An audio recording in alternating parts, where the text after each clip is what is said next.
is us, Dragon's Greed Gaming, coming at ya with episode 7 of the Blighted Bulwark, our Merkboar campaign. As always, before we get started, be sure you stop by our Facebook and follow us there for all the latest news on the show and the podcast. Check us out over on Apple Podcasts and iTunes. Help leave us a 5-star review to help grow the channel. And be sure you check out our YouTube channel as well. Give us a subscribe there as we continue our Tale of Gamers for Warhammer. And I'm very excited to say and announce that by the time you listen to this, we've got another Tale of Gamers we have started for 10th edition Warhammer 40,000 to celebrate the new edition, which dropped today at the time of this recording. We got a little bit of a new cast, some returning cast, some new cast as well. So check us out for that as we ride the hype train of 10th edition and hopefully ride the algorithm to victory. Let's praise the algorithm. Other than that, we are back. And be sure, of course, if you really like this show, if you want to help support us even further, or if you got a couple spare coins in your pocket, check us out over on Patreon. You can get early access to all of our episodes every week. You can also check out some awesome artwork from Kyle every month. And we've got a monthly Patreon-only Warhammer Fantasy actual play series that we're about to be recording the finale for. And then we're going to be having some more of that later this year, some more Warhammer Fantasy with a new campaign. So lots of cool stuff going on here, lots to talk about, lots to do. But we are delving back into the doom metal world, the dying world of Merkboar.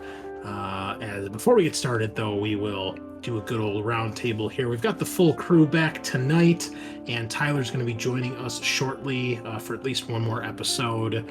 We'll go around the table here. We'll start it off top of the list, the Frog.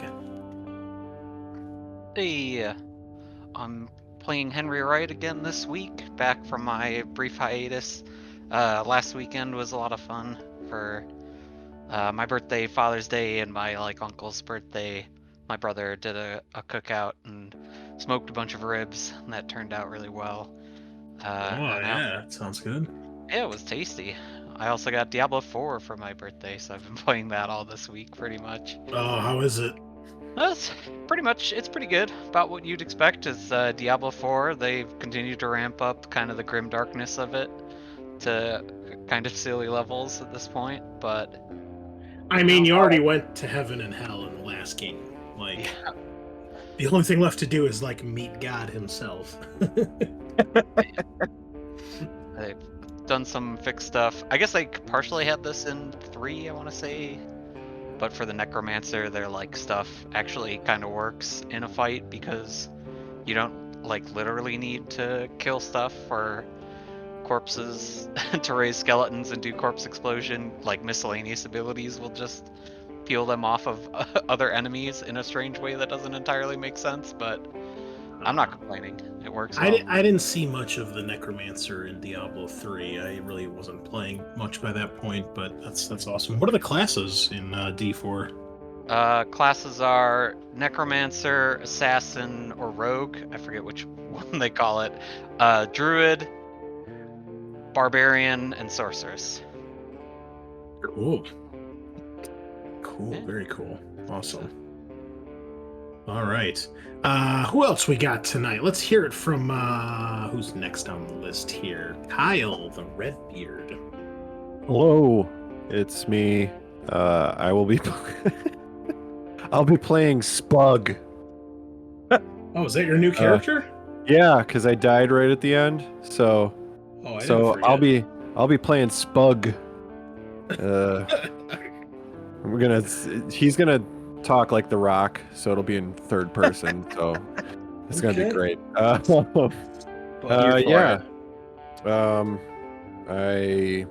I do? I made cookies today. Peanut butter blossoms. They're fucking great. Oh man, that does sound good. Yeah. You guys keep teasing me with all this food. Have you say blossoms or blastums? Blossoms, like a flower blossom, Okay. Okay. or an awesome. Okay. Nice. Yeah. And how about Mr. Reliable? More reliable than the GM even tonight. Yeah, he says that because I got into the voice chat like a second or 10 seconds before him. So, I'm Sean. I'm playing Rilk. Yeah, nothing crazy happens. Just still playing Curse of Strahd with my D&D group, so that's fun. Oh my god, I'm so sorry. Yeah, another point of soreness for Chris. D&D in general, but Strahd specifically. Oh man, I feel bad for you. If you need to talk about it, man, I'm here. We're playing Strahd revamped, so whatever you suffered through has I been see- improved by I community. see what you did there. Yeah, that's not Get me. That was get your whoever coat. designed that. Get Yeah, your coat. Yeah. Yeah, show I mean- me on the vampire where they hurt you. that's definitely my cock. Fucking Strahd. What a fucking disappointment that shit was. Yeah. Yeah. Okay, and last but not least, if he hasn't been eaten by Texas-sized bugs, Eric is here. Oof, they did try though. Just got inside from fixing a crack in our sprinkler line, and we lost one of our AC units today. Oh no. Yeah, it's gonna be in the like 100, between 101 to 110 Holy fuck. all week, if not a little bit longer, with like heat indexes like up How- even higher. How many AC units do you have in your house? We have two, one for upstairs and one for downstairs. Is it's it hard- like one of those ones that's in a window? No, it's one of those outdoor ones. Oh, okay. So it's our downstairs main one that seems like it died today. Oh, well. But Everybody's our- living upstairs now. Our bedrooms are upstairs, so we'll make do until the repair guy gets out here. Yeah, send an away party downstairs to get food. Unfortunately, though, tonight will be my last session for a little while. Need a little bit of a break, kind of reconnect with family, and waiting for work to settle down a little bit. But I will hopefully Chris will let me back. Oh, for sure, you'll be back. We've got guest appearances and one Exactly. shots and all sorts of other nonsense planned. Exactly. So won't be the last, you know. Definitely, So I want to get in, like, if I could do a once a month thing at least, when the times come up, shoot me a text, something. oh yeah, for sure, man. No worries. Yeah, so we'll probably be dropping down to 3 players for the rest of the Merkbor campaign. I don't think Tyler's going to be joining us permanently because of his schedule. And we're further along. We're closer to the end than the beginning at this point, so I don't really see the need to try to get a replacement, so to speak. So, but that's okay because we have plenty more planned after Merkbor. We've got some Alien we're going to be diving back into, and pretty soon we're going to get ready to record for our Halloween stuff this year as well, since we're about 2 months out with our recordings. So plenty to come, listeners, even when the world does eventually end, and it will end. So I am your host, the Great Unclean One. I've been busy as always, working on some Dragon Ogres for the Chaos Army. About to start working on some more Death Guard stuff for the 40k army. Probably some Terminators or Terminator Lord. I finished season 2 of Walking Dead, and I have to say I had the exact same reaction 13 years later than I did the first time, and that's when Michonne showed up. My excitement about the show went down a bit because I felt Michonne was kind of an unbelievable character in a series up to that point, seemed very grounded in reality. I remember just having a groan and I was like, oh, there's a fucking chick with a samurai sword and pet zombies. So that did not age well, in my opinion. But the last episode, so good. The fight at the barn, some character deaths, and Lori continuing to be an annoying, horrible wife to Rick. Acting shocked when he admits that he killed Shane after she had asked him to kill Shane. Makes no sense whatsoever. You get what you ask for, lady. You're not happy with it. So, gotta say, not too sad when she went either. I don't know how they fucked up her character and Andrea's character so bad, but they had it coming. Also, I just realized watching the end of season 2, I don't know if you guys recall this, but the RV gets destroyed in the last episode, but the RV makes it all the way to season 8 with the Saviors. So I can't remember if they find another RV or if there's just like a replacement and they just casually hand wave it. But the RV fucking gets lit on fire by the barn that Rick and Carl are in. And in like one of the last shots, you can see the frame of the RV up in flames. Not to mention nobody leaves in it. So I'm very curious now when the fake RV shows up to replace. It's bad enough they had to kill Dale, then they had to kill his RV too. Monsters. Yeah. Absolute monsters. Despicable. Yeah. Also, Fear the Walking Dead's last season so far, not great. Was really hoping it was going to pick up, but I have to say Morgan's new kid is not that great of a character, and the villain that is the Padre group, not very interesting, and the fucking people running around with fencing masks, they're not even cool looking fencing masks. They're like lame. They're like, they don't wear any other armor, just a fencing mask. That's what they give the kids that they're like making their child soldier army with. It's so dumb. I don't think those things are super easy to see in either. So no, I actually fenced for a year in high school. The ones they have, like the ones that I had in high school, were like totally black, so you couldn't see the person's face when they had it on. These ones, it's more like a mesh, so you can see their face, and it's got this really stupid like rim, and it looks so dumb, especially because they don't have any other like gear on. It doesn't make any sense. Like, if you're gonna wear a helmet, at least wear like a motorcycle helmet or something that covers your whole head, right? Like, yeah. So, and then the first episode of the first spin-off aired last week, because we can't have just one Walking Dead airing at once. We have to have 2 shows. So Dead City aired. That's the Maggie and Negan spin-off. And it was okay.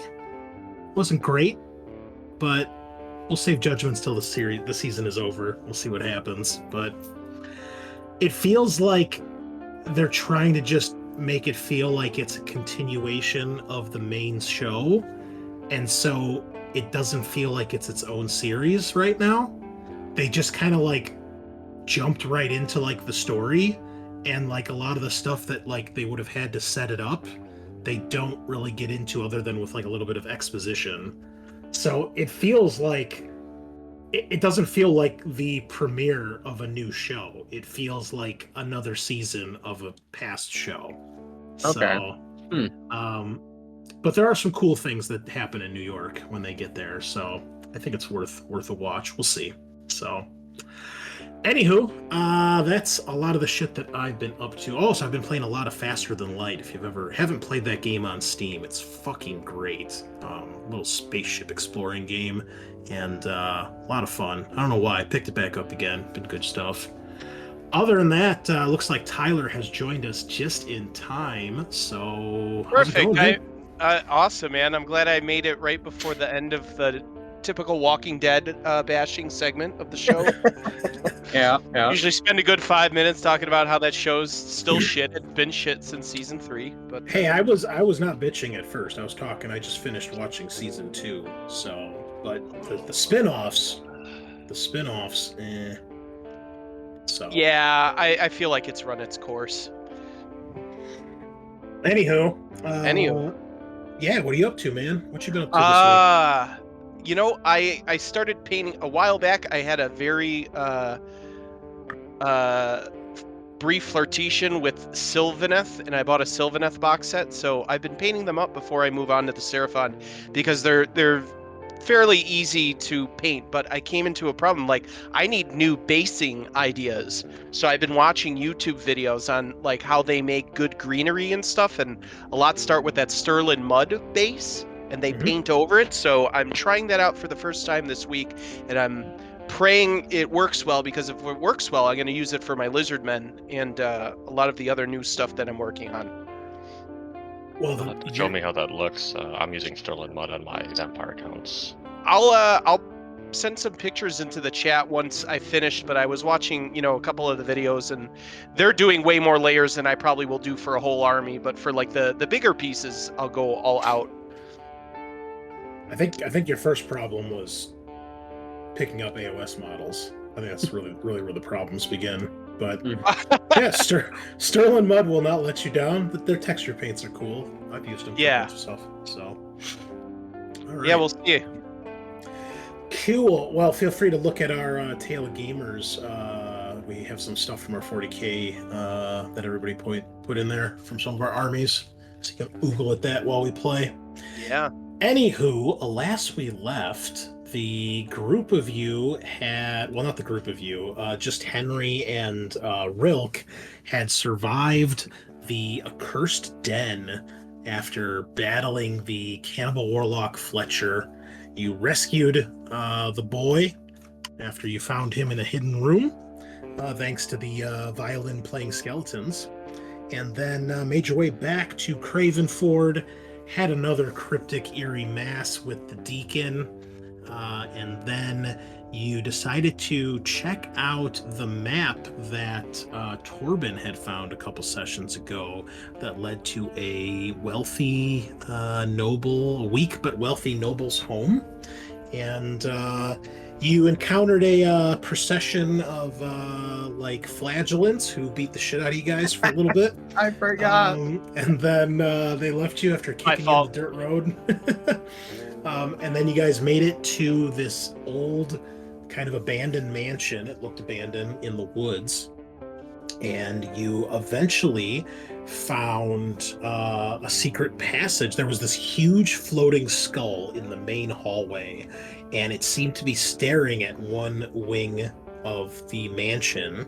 You guys explored most of it. A lot of the doors were locked or you couldn't get in. Eventually you found like I think it was a library, and there was this weird creature there called a grotesque.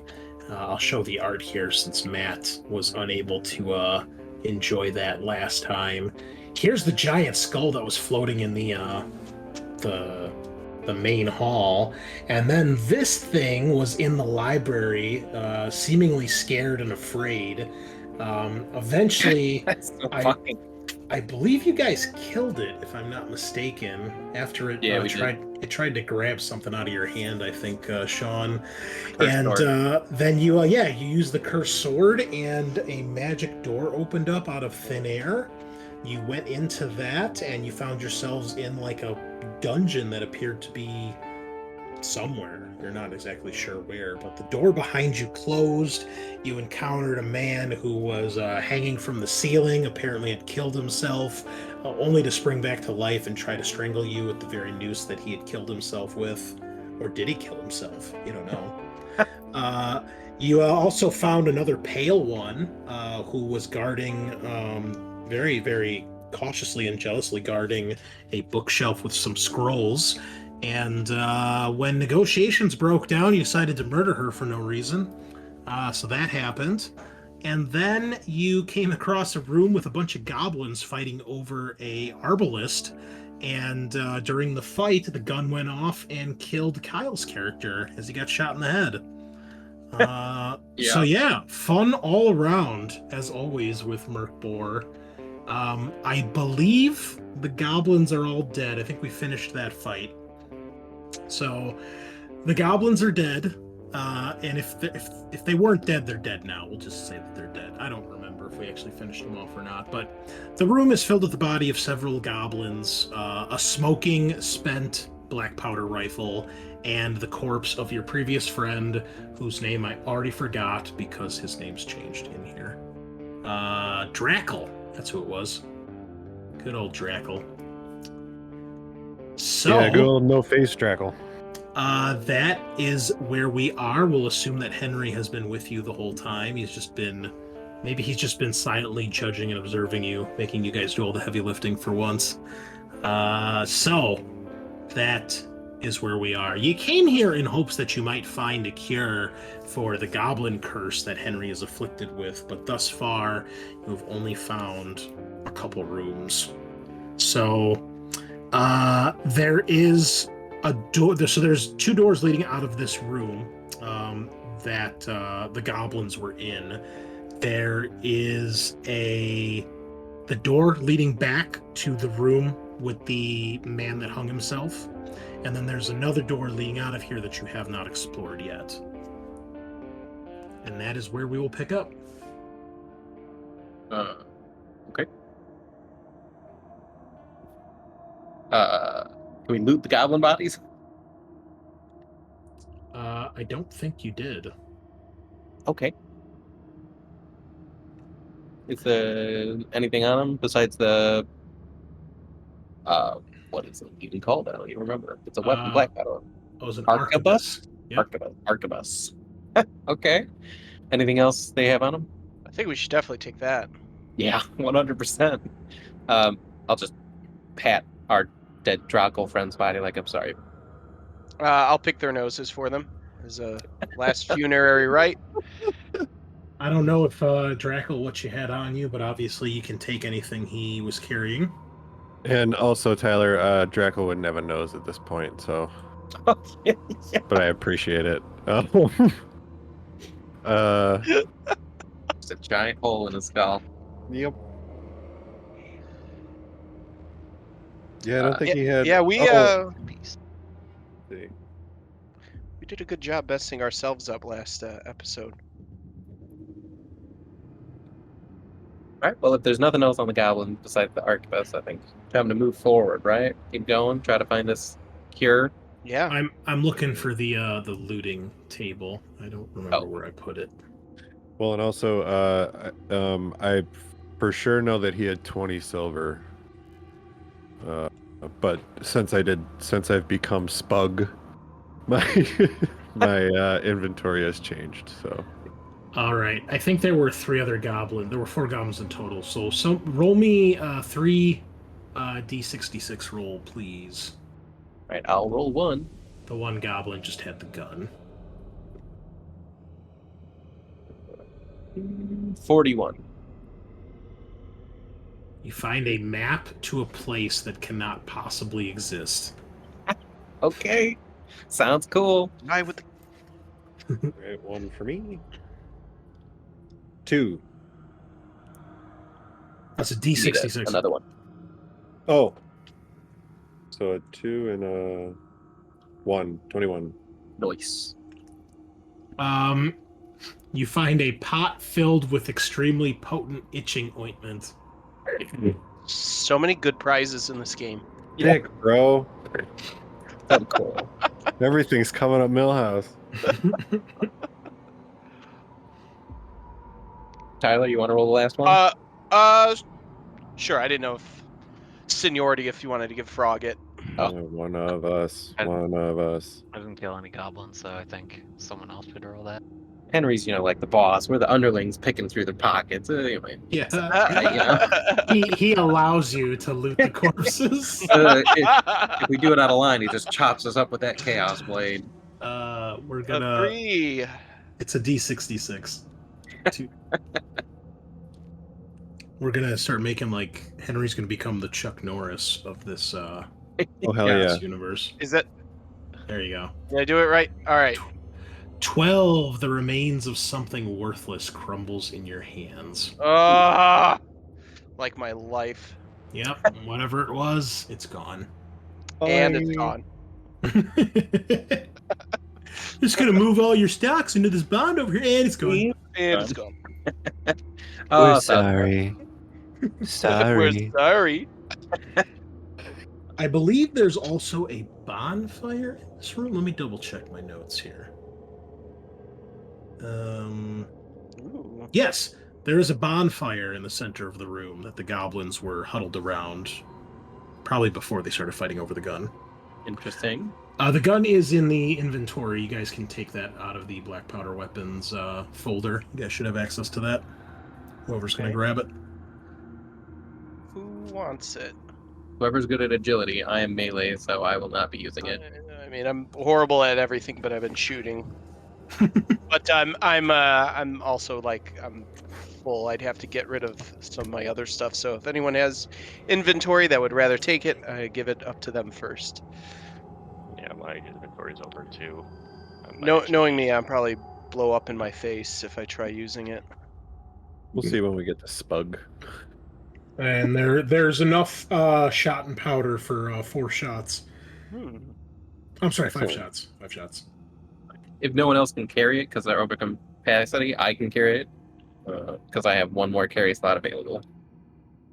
Why don't you carry it for now, if you don't Okay. mind? I'll throw one in my backpack, Okay. sack, or whatever. And then I guess, is there anything weird about the bonfire, or it's just a fucking bonfire in a room? No, it looks like it's dying out at this point. They've probably been fighting for a while. It seems the fire's been left unattended. Okay. Keep a wide berth anyway, so nobody falls into it.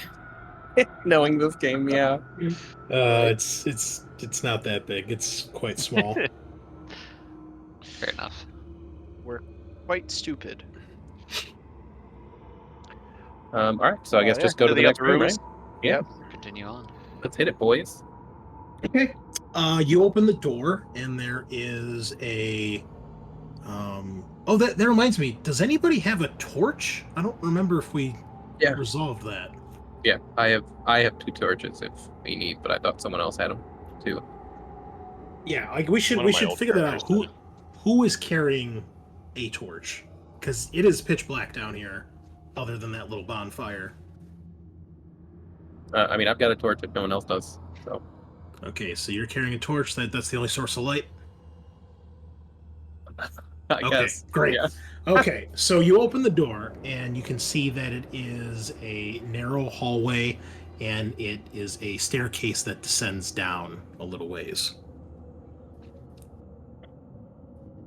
Okay. All right. You follow the steps down, and it leads to a decent-sized cellar. It's still all stonework down here. There's a big shelf that kind of splits the room like a T-intersection, so you can't really quite see on the other side of the shelf. It looks like wine racks. There's a couple barrels here and there, various stores and supplies on the walls and on the shelves. And the room smells faintly of pepper. Pepper? Yes, Okay. like salt and pepper. Right, yeah, like the spice. Yes. Weird, but okay.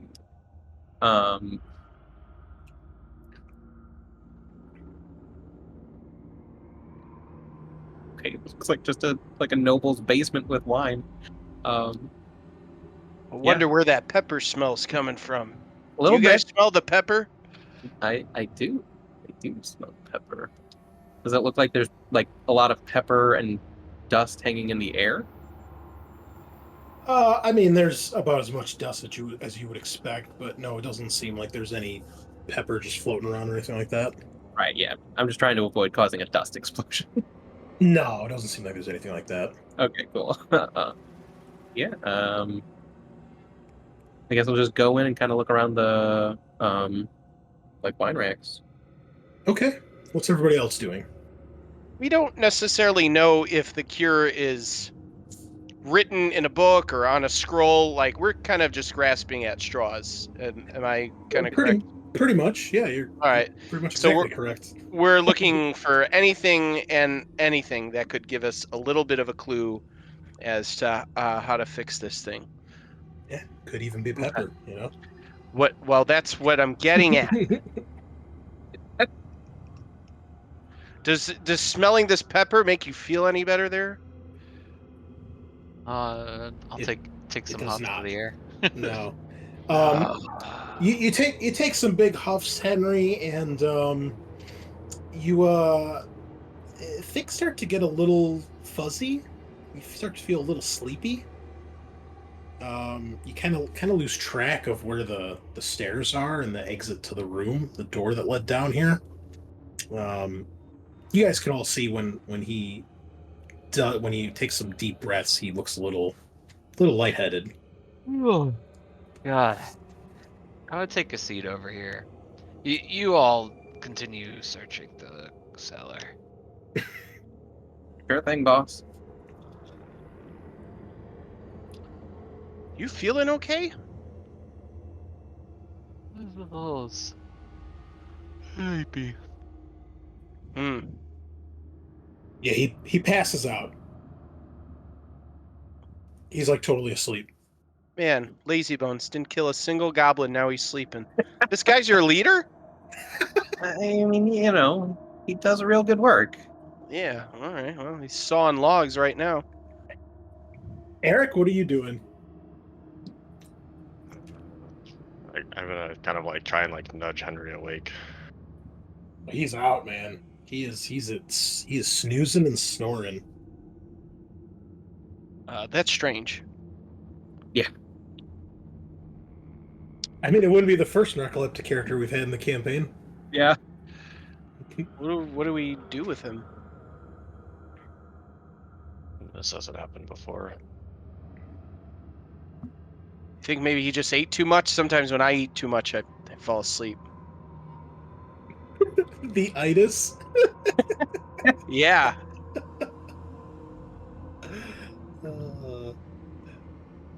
All right. Well, what do you guys do? I'm looking at the wine racks. See if there's anything Okay. important. Ye- Yeah. You're just finding various vintages of wine. I mean, you're no wine expert, but you assume that some of these are probably expensive, or they wouldn't be down here. Yep. I'll take some and put them in the sack. Sure. Yeah, you can take a bottle or two. Yeah. I have a swollen alcoholic's nose, so I feel like I'm gonna be like tasting and grabbing a couple bottles. Okay. All right. And then Tyler, what the fuck's your character's name? Doorpat, but he Doorpat. announced. How can I forget? Doorpat. But last episode he said that wasn't his real name. His real name is Taprod, which is That's his name right. backwards. That's So right. Yeah. he'll leave it up to you guys what you want to call him. But I guess I'll look for anything else that's not those items in the room, and just see if there's anything ubiquitous or esoteric to take a look at. Not that my character necessarily knows what that would be. I mean, you're not sure what's inside the barrels or some of these containers on the wall. All right, I'll check the barrels. All right, so you open one of the barrels, and it is filled to the brim with pepper. Like, there's more pepper in this barrel than you thought could be contained in a single spot. I turn around to the group and well, found out where that pepper smell's coming from, and I take a big sniff of it. All right. Yeah, you pretty much pass out almost instantly. And the other two, you start to feel really woozy. And it's just a matter of moments before you find yourselves drifting off to a pleasant slumber. Ah, shit. You all awaken sometime later. We'll roll a d4 here to see who wakes up first.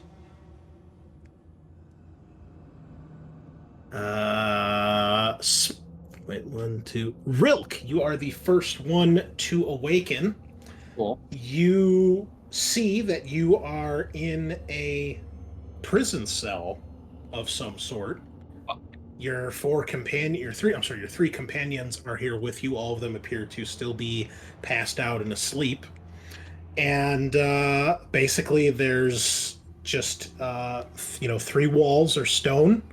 The 4th wall is the cell door, and you can see that there is a small hallway, although there's I guess there's no torch. Yeah, your torch is gone, so it's just It's just darkness. Is all my gear gone? No, your gear is with you, Okay. except the torch you were carrying.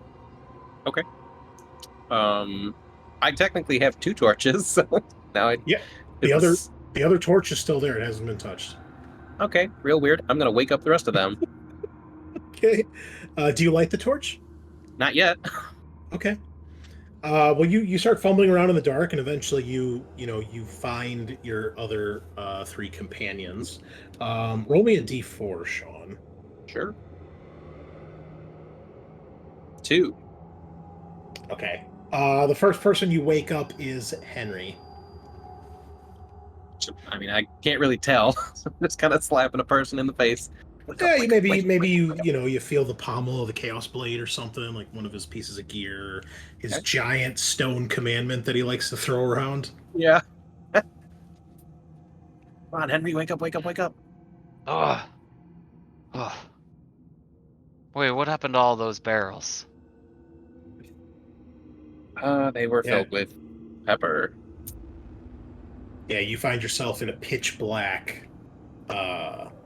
Eventually you figure out it's a cell, but there's no light down here. How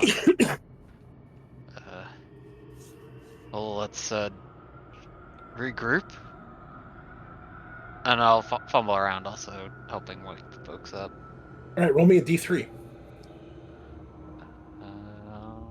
Like this. All right. I'm just gonna call him Grosslick because that's way cooler.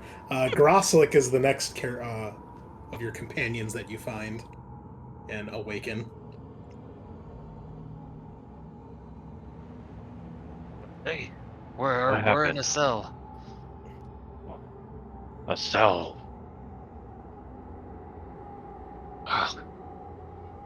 Where is everyone here? I think so. Let's continue fumbling around. Roll me a d2, please. I'm not gonna stand up. I'm just gonna like crawl around and like reach for whatever I find. All right. Another one. Kyle, you find yourself being awoken from a very pleasant slumber. You're in a pitch black room. Someone is shaking you awake and asking if you're okay.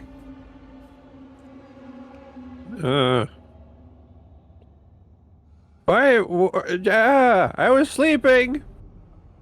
Grosslick, you quickly realize there is someone else in this room with you that is not Dorpat.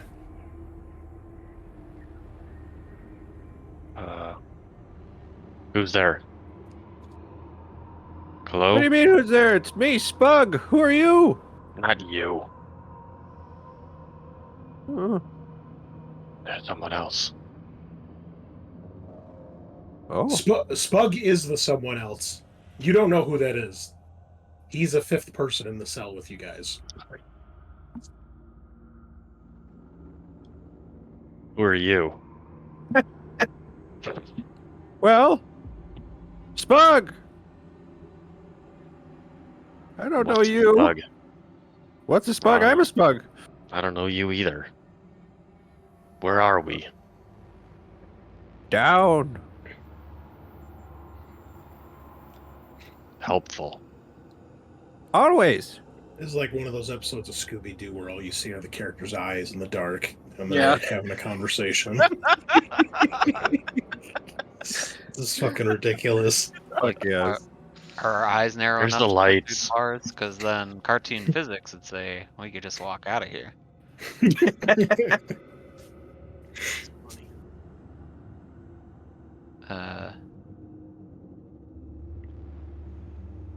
Eventually, you do find Dorpat, and you can wake him up. So he is in here with you.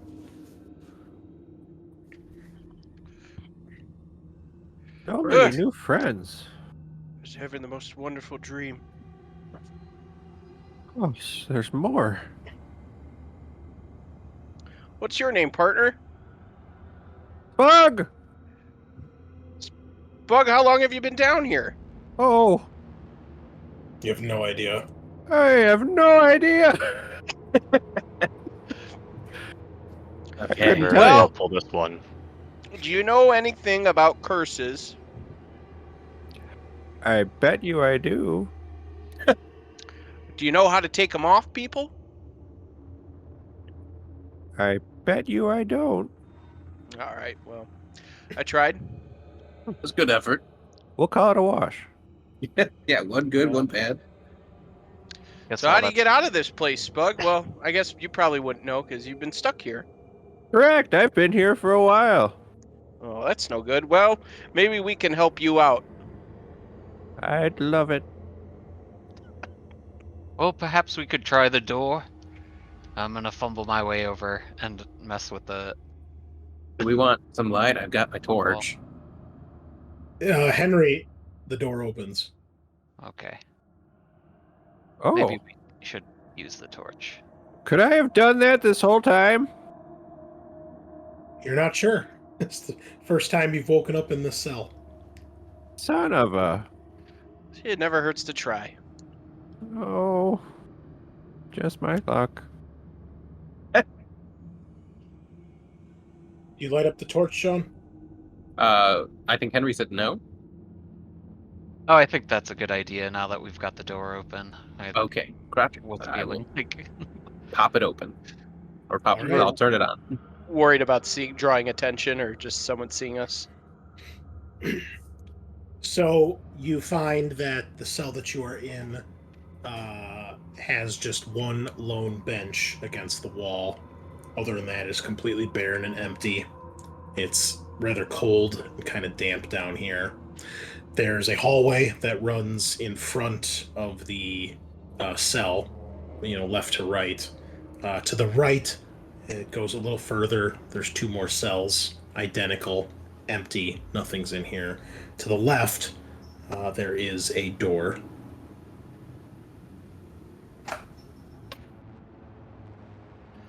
Try the other door.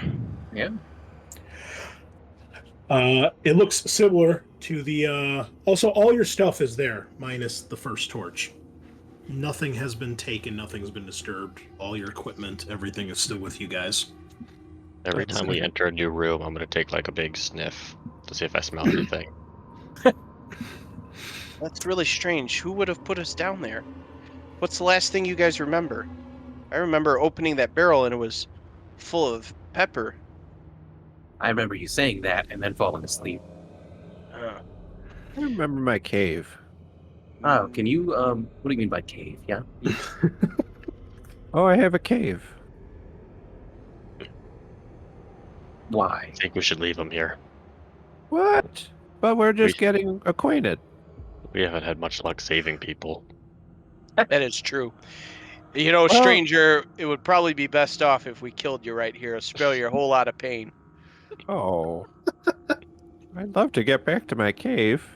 What's at your cave? Home?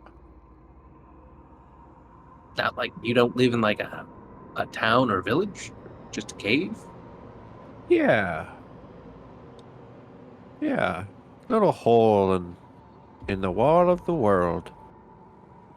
I'm gonna lean over to Henry. Henry, this guy seems super suspicious. he just doesn't want to pay property taxes, I bet. Maybe we should continue on. I think you're being awfully classist, Maybe Yeah. this cave is very nice. I have a rug in it. That's more than I have. I don't even have a house, so I don't pay property taxes. Do you have a rug? Right, No. you're a slave. You're just a slave to the government. Yeah. They Working pay for me the enough man. money so I can go buy food, and they take that food money and they make it my salary. Well, stick with me, kid. I'll get your rug money. Great. How do you make money, sir? Is this one of those multi-level marketing schemes where I have to get 5 friends and 2 family members to buy my rugs? Hey, there's 5 friends right here. We could all go in together. Okay, but you Actually, guys have that to be could- under me because I need this. I need this first, guys. Actually, that could segue into he's part of the initiative of the Invisible College, so he can do the summon scrolls every day. Yeah, what class are you? Esoteric hermit. Oh, okay. So Hey, that's what I am. yeah.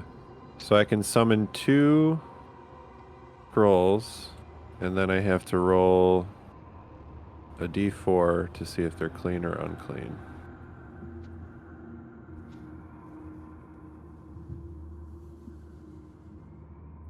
One and one. Okay.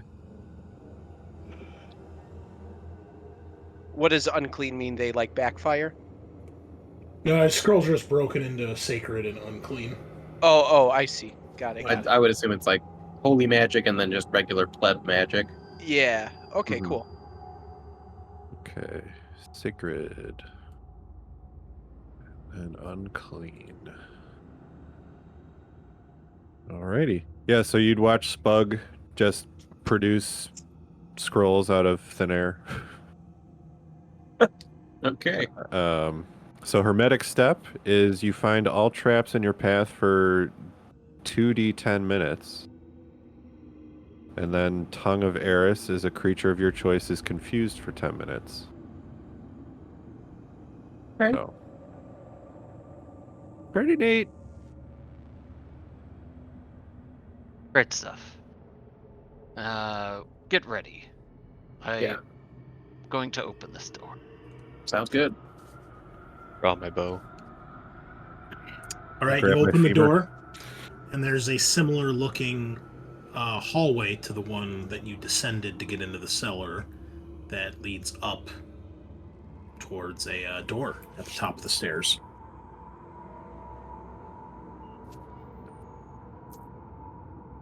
Anything suspicious or anything out of place in the cellar? Nope. Okay. I mean, you're not in the cellar. It's just that it looks similar to the staircase you came down, Oh, okay. but there's the cellar's nowhere to be seen. Okay. Yeah, just keep following Henry, whatever he does, I guess. All right. Well, you get to the top of the stairs, you open the door, and you find another one of these dungeon rooms. There are 2 doors leading out of here, one to your right and one across from you. This room is, like many of the others, sparsely furnished. There is a large bonfire in the center of the room. Not unlike what the goblins had, but it's much larger and looks like it's been actually properly set up, and it is still burning. You guys can feel the warmth as you enter this room. It's quite cozy compared to the cells that you were just down in. You see there is a pile of coins inside a chest that is up on top of a small wooden table off to the side of the room. The chest is open. You can see that there are coins that have filled it up. The chest is probably about like 2 by 2 by 2. So a little good sized little box. You carry, just one person, but it's probably got some weight to it if it's filled completely. Are they coins we recognize? Yeah. Looks like regular silver.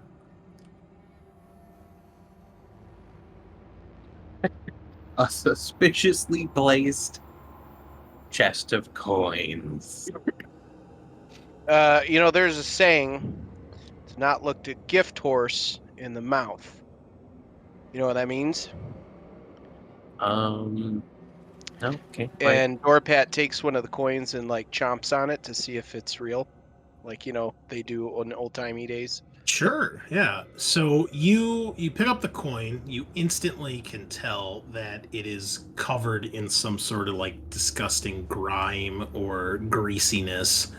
And when you bite into it, I need you to make a DR 16 toughness test. Oh, No. oh yeah! Here it comes, boys. All right. Oh, yeah. Oh, That was so close. Oh, All so right. close. So you guys see, as he bites into this, you notice that the hand that he picked the coin up with Even in the darkness, the light's not great until you have a single torch, but in like the flickering flames of the torch and the bonfire, you can see his fingernails on that hand turn black and begin to fall out. And then the same thing happens to his lips turn black and start to shrivel and crack. And you see the couple teeth that he bit down with turn black and just decay in front of you and fall out of his mouth. Oh my god.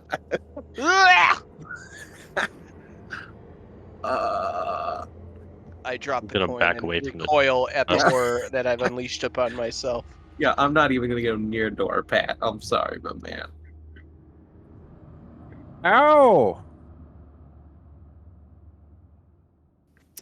Oh, buddy. Well, it's real. It's really cursed. Oh, no. Great. Yeah, let's avoid that. Well, Henry, what do you want to do next? Because that looks bad. Suppose we should leave that there. Yeah. Let's continue on, shall we? Sure. Go. Which door? Or to the right? Okay. What? I did. All right, so that door you open, and there's a small hallway that seems to wind around to the left. And as you follow it, brings you to another door at the end of the hall. And when you open that, you find yourself in a room that has a moderate-sized altar at the back of the room. There's a kind of similar to what you guys have back in the Rotting Oak. There's kind of like the table portion, where somebody would stand behind if they were giving a sermon or a mass, and then behind them is a shrine with a grotesque looking statue of a vaguely humanoid shape, but it's quite distorted and it's hard to tell exactly what it is. It's very Lovecraftian in its appearance. On either side of the altar, there are these two. You think that they're pillars at first, then you realize they're basically like candelabras, but instead of ending in candles, they each end in what looks like a normal-sized human skull. And on top of the skull, there is a candle. You can't tell if it's melted to the skull, if it's poking through the top of the skull, what have you, that are lit. And when you walk in, you are shocked to see that the skulls are animated. They are arguing with one another. And when you guys open the door, they stop and they both turn towards you guys.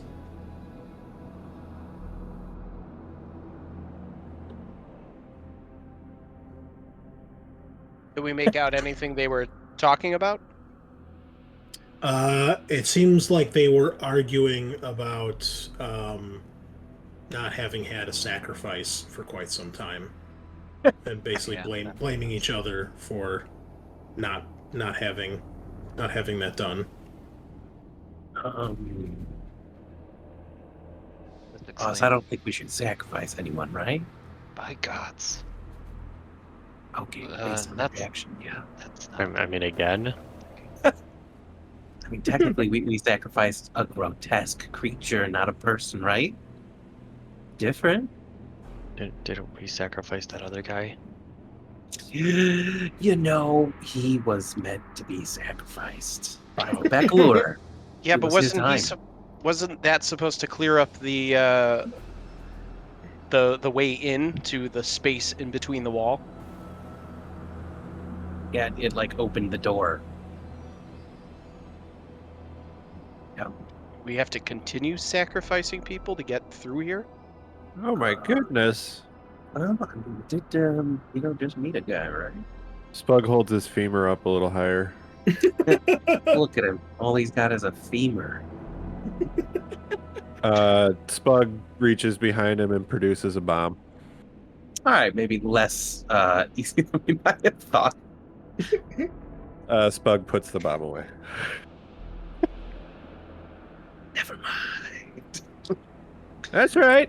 I'm packing heat. For now.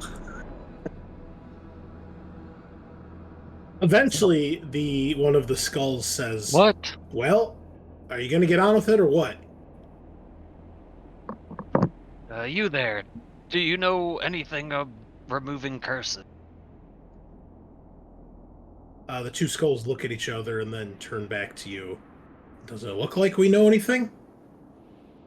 I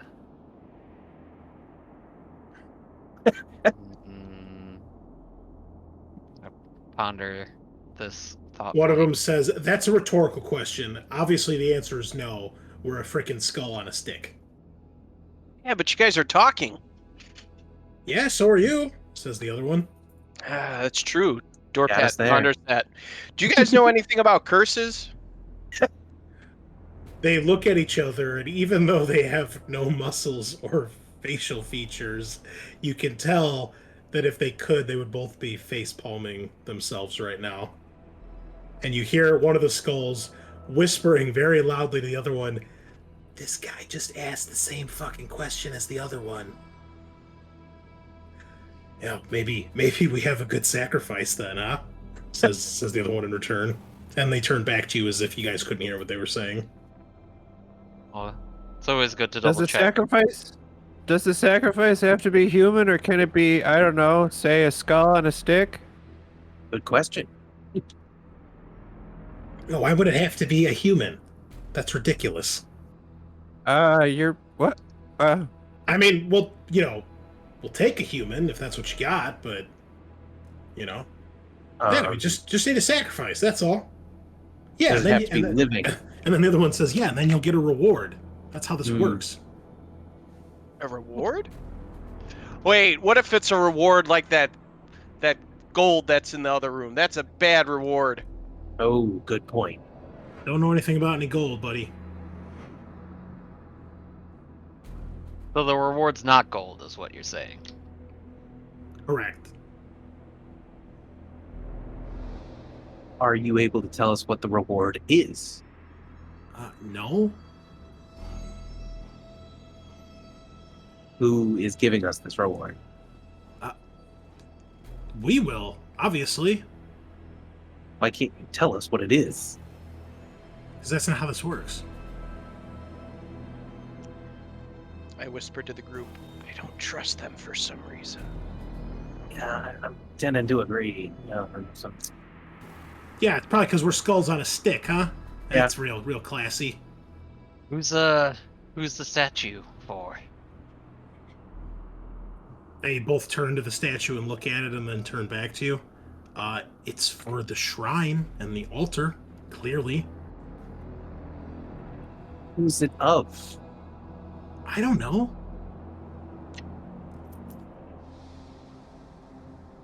Look, are you going to sacrifice something or not? All right?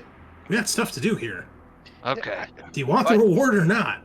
I suppose maybe we'll have to go find something. We'll be back, maybe. And I sort of usher everybody out the door that we came in. Yeah. As you guys close the door, you can hear them go back to bickering. Here's my thing. I say to the group. I feel like we haven't gotten any further, unless this is a theme of the house. Like you have to sacrifice things for every room you get into. Like we haven't made any progress here. Sure, yeah. I've gone through like 6 rooms. Yeah, I mean, we've killed a bunch of shit. What about all those goblins we killed? Ask them if those count. Yeah. Let's go grab one of the goblin bodies. How do you do that? Because we don't know where that is now in relation to where we were at, right? Right. We were unconscious.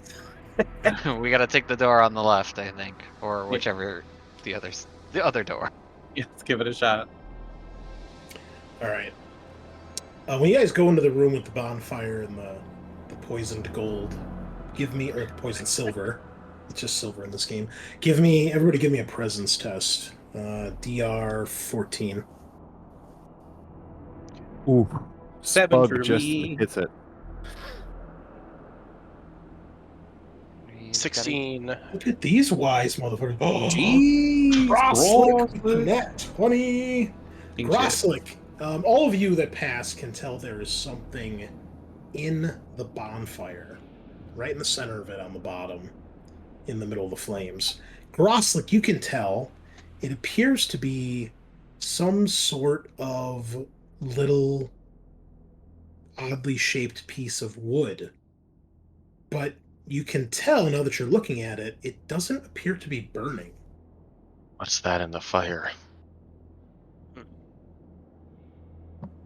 I'm gonna try and get a closer look. Take a look. Yeah, it's definitely a piece of wood that's been purposefully carved into a weird shape, a weird geometric shape. Does someone want to grab it? I try and use one of my water skins to try and put out the fire. You try, and the fire dies down a little bit, but it does not go out completely, and then it roars back to life. Was the fire giving off heat? Yes. Magical fire. Or just a pretty big bonfire that's hard to put out. But I can try to knock the log out of the fire with say a sword, a long sword. Yeah. Stab it. Yeah, you knock the little piece out of the fire, and as it cools down, the glow of the fire begins to recede, and you are looking at something that would, maybe about the size of a door handle that is carved out of a dark cherry-colored wood, and it looks completely unburned and perfectly carved and preserved. I don't suppose any of you have seen anything like this before. Can we take a closer look at it? Yeah. It's a bizarrely shaped, carved piece of wood. When you say bizarrely shaped, Like, for lack of a better term, imagine it's shaped like a Tetris piece that doesn't look any particular Tetris piece you've ever seen before. okay, It's a strange, blocky shape. gotcha. Okay. Yeah, it's pretty fucking weird that it wasn't burning. Is it even hot to the touch? Yes, it is. Okay. Yeah. Yeah, we could just bring it with us, I guess, until we need it. Maybe we can give it to the skeletons or the Well, skulls. Maybe we can ask them what it is. Yeah, but they haven't been too helpful so far. But maybe, right? We just gotta give him a sacrifice. Might work. But do we still want to check out the other door? Think it's worth it? Say so before conversing with those fellows. Skeletons again. So yeah, check out the other door. Okay. Well, you check out the other door, and it leads into another room that has a kind of a musky, damp scent to it. Basically, there's a step down, and then you can see the room opens up for a little ways, maybe about 20-30 feet, and then there's a step up at the other end of the room where you see a single door that leads out of here. However, you can see that the floor, the walls, and the ceiling are dripping with some sort of disgusting yellowish ooze. And it looks to you like all the surfaces of this room are writhing. Oh boy. What's going on here? Like yellowish ooze. Cool. Can I reach down and touch it with the handle of my battle axe? Sure. You do that, and as you lift it up to see what it is, you can see that there are a couple gross-looking, putrid-colored snails crawling over the battle axe. And you realize this room, from corner to corner, top to bottom, is just covered in these things.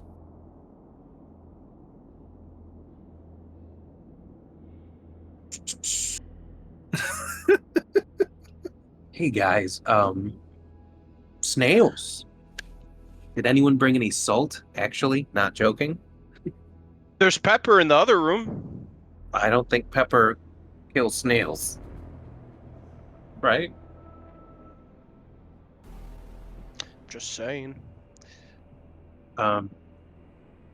Cool. So we've got to walk across all these snails to get to the doorway on the step up? Yeah, the door at the other end of the room looks unlike any of the doors you've come through so far. All the doors down here have kind of just looked like your typical, like, dungeon door, nothing fancy. But this one clearly stands out to you. Guys, do we want to give some of these snails the skulls as a sacrifice? That's a great idea. Worth the shot. All right, great. Scoop some up with my fucking axe and let's go back, I guess. Are you carrying them on the axe? Can I use my empty water skin to try and like scoop them into it and close them up? They're probably too big to fit. I imagine your water skin has like a cork, like Yeah, like a stick or stopper. Yeah. I have a sack. Oh, yeah, let's throw them in the sack. All right. Just throw them in the sack. Okay. Sean and Kyle, I assume, since you said throw him in the sack and it's his sack, please give me DR Agility 12 agility. Yeah, DR 12 agility tests. I got an 18 minus 1, 17. I got a 14. Okay. You managed to do this without slipping or dropping any of these things or really touching them that much. You grab them by the shells as best you can, and you've got a sack full of yellow snails. Nice. Great. Love it. Just gonna wipe my hands off. Feels so funky. Yeah, the bag is writhing as you carry it. Oh, Quickly, hurry. we're taking turns. We're taking turns. Okay, Spud, you've got the first 30 minutes. Somebody. I'm gonna need a hug after. Okay. You take them back? Yeah, to the skeleton sacrifice room. All right. When you open the door, the two skulls snap to attention at you guys. Back so soon? You finally going to bring a sacrifice? Oh, I have a sack for you. And would show them the snails. Are you just like opening the bag? What are you doing? Are you putting it on the altar? Yeah, I think he'd open it to show them. One of them goes, I don't have any eyes. But if you got to sacrifice, just put it on the altar. So testy, these skulls. So yeah, Spuggle will take it up and more than happily deposit it on the altar. All right. So you drop the sack on the altar. It continues to writhe as the snails inside crawl around. And Cool. one of the skulls goes, "Excellent! A sacrifice!" And the other one goes, "Our demands are met!"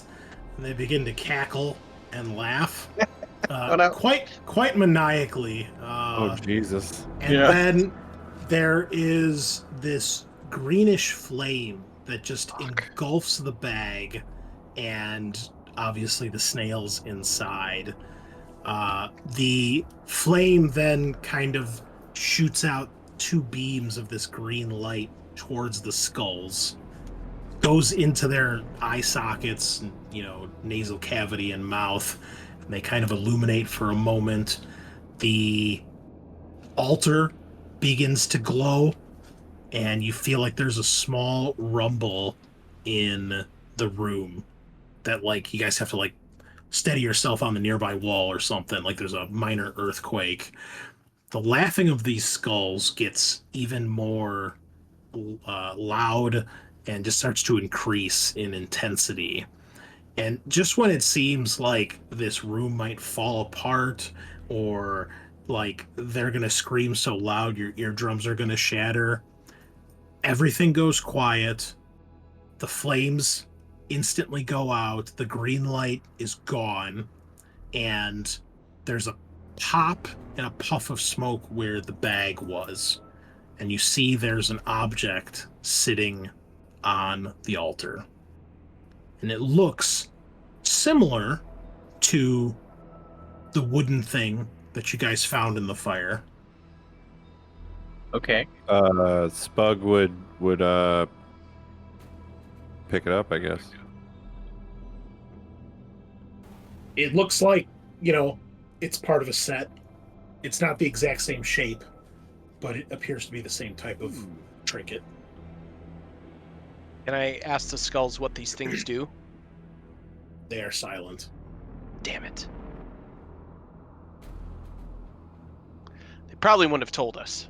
Yeah, probably not.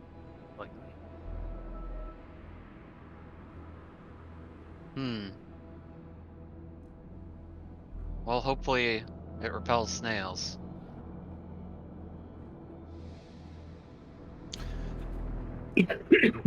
Are they made out of different materials? Nope. They're identical. Do they, like, fit together in any way? It doesn't seem like it. Maybe, but with just the two pieces, it's hard to tell. Because imagine it's like a Tetris piece, but rather than a flat piece, or I should say, rather than being a piece on a single plane, it's like its sides and edges jut out in more of a three-dimensional way. So, I mean, when you move them around, it looks like maybe they could kind of fit together. Like if you had like parts of a Rubik's Cube that were just like torn apart, and like some pieces were still stuck together, but you don't see any particular way that they seem to necessarily go together. Okay. Maybe they do something else, so we just have to find what that something else is.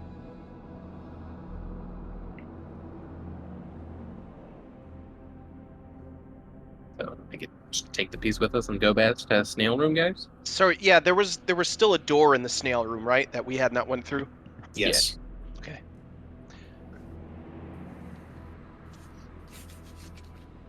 Yeah, maybe see if we can clear off enough to just get through the door.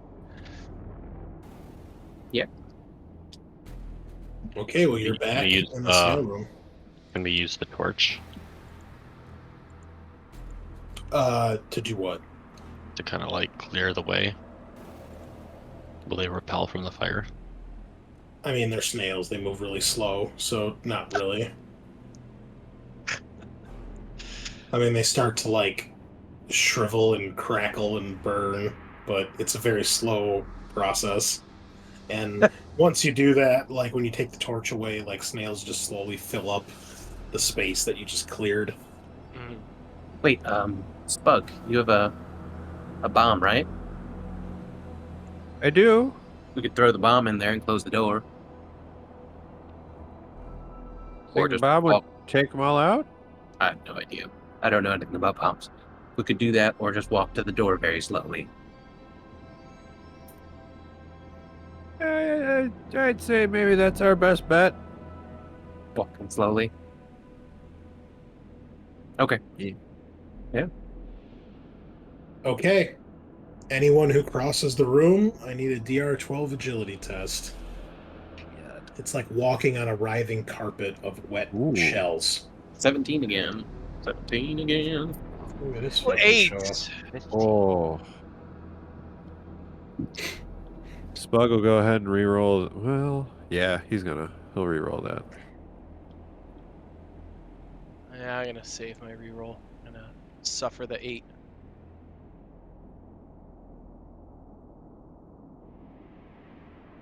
Oh, come on. There we go. All right. Well, for those of you who pass, it's a tricky little walk, but you begin to make it across easily enough without slipping or falling. But for Spug, Dorpat, you're unable to keep your footing. You slip, head over heel, crash on your backs, and are quickly covered up by these snails.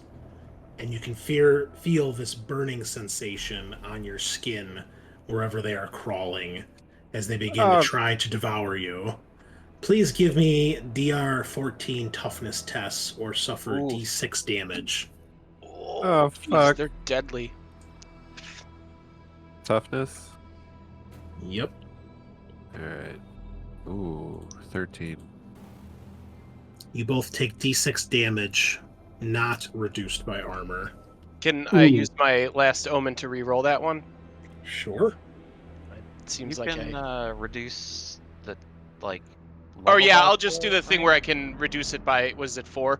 So I Yeah. passed. Sure. Alright.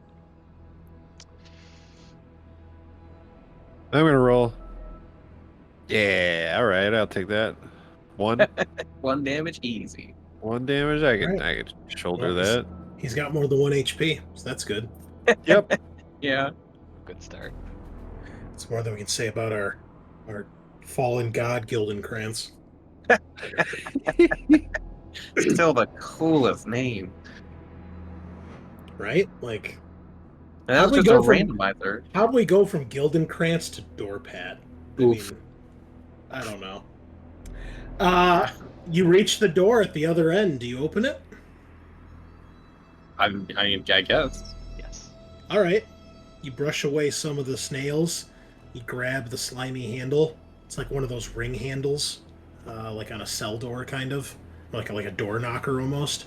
And the door drags open heavily, and you see that the room before you appears to be some sort of almost like a cavern. It stretches on beyond the site of the torch.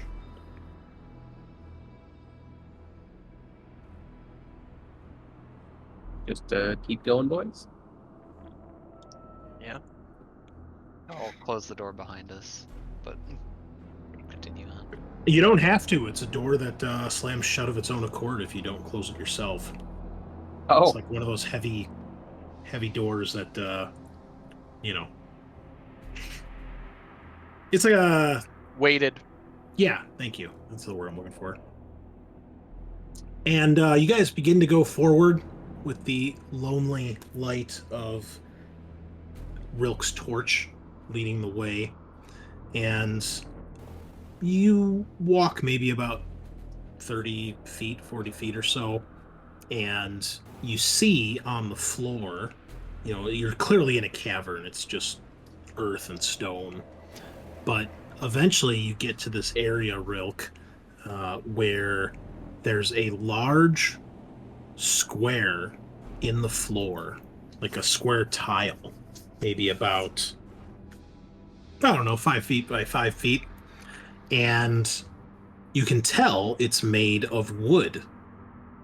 And it looks like the same type of wood that the 2 trinkets are that you have. Ooh. It appears there are pieces of the wood missing. so can we put the 2 pieces in and see what else is missing? Yes, would everybody give me a DR 16 presence test. 16 on the dot, no bonus. That's Henry's 17. Damn. I'm rolling pretty tremendously horrible. 19. I got 5.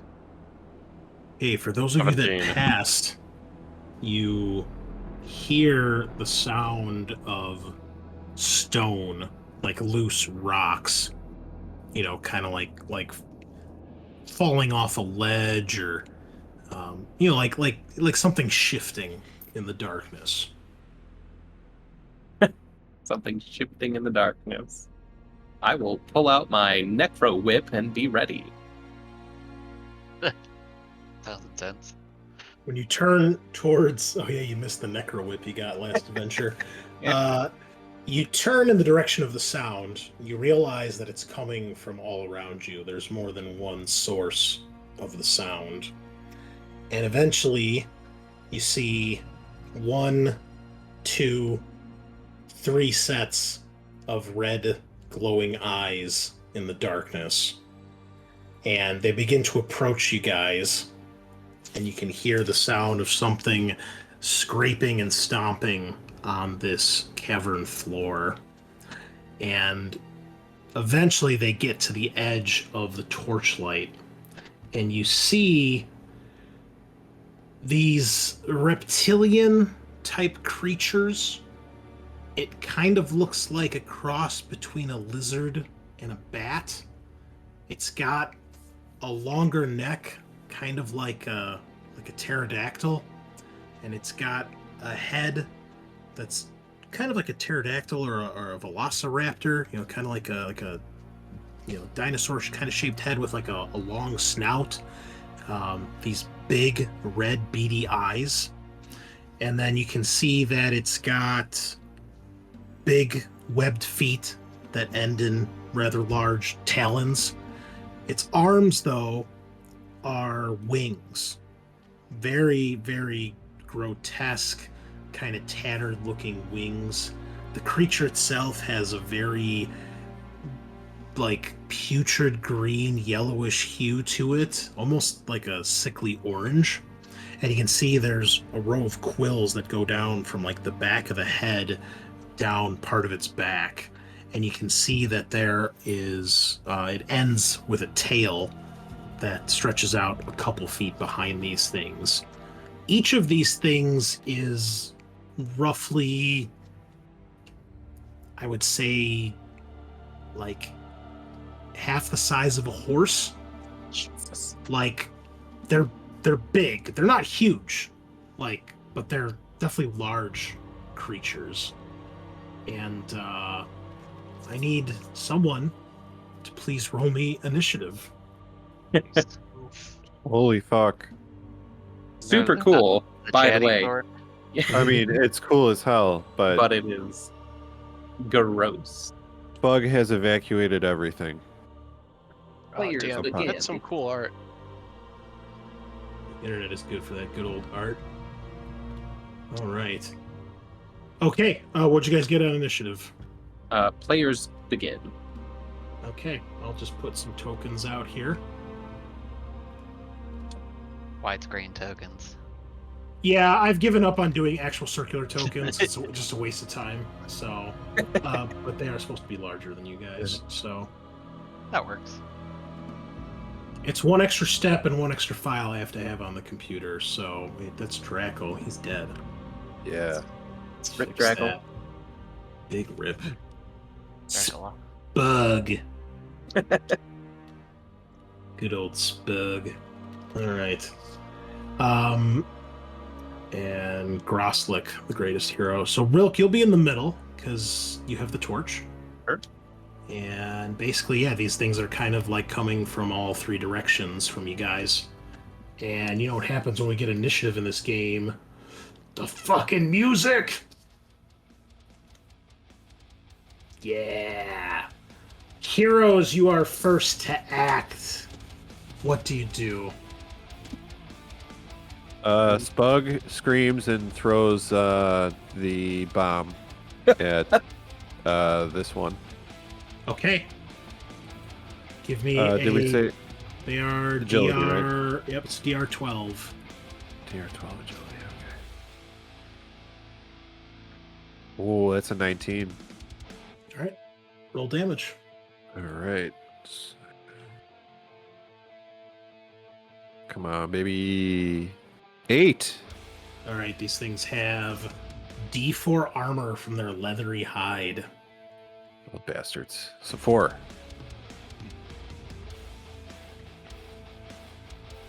Did you roll? Oh, sorry. Slash.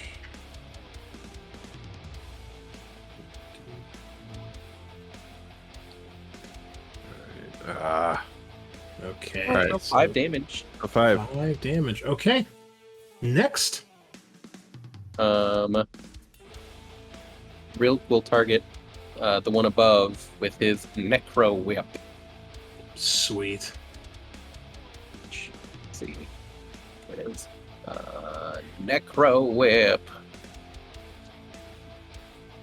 Okay. So DR12 and then D4 armor. Yes.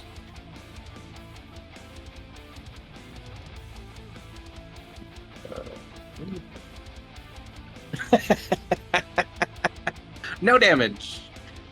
The Necro Whip is ineffective against their toughened hide. All right, swapping out to the battle axe then. Fuck this shit. All right. So fun. And let's just move you so we know which one you're kind of engaged with. Yeah. Okay. Henry? I'm gonna stab the one that got hit with a bomb. Yes. So the bomb goes off, gives you guys some more light for a moment, echoes through the chamber, and the thing howls and hisses in pain with a disgusting roar. Chris, can I just drop the torch in the ground between all of us? Sure.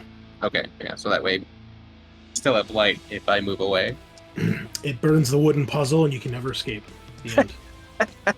Oh, Well, fuck me, okay. What you got, Henry? I'm gonna stab at this guy. I got a 13. For rolled 8 damage, -3 for total 5. Okay. You slice through this thing, drawing lots of blood and angry hisses, but it is still flailing around.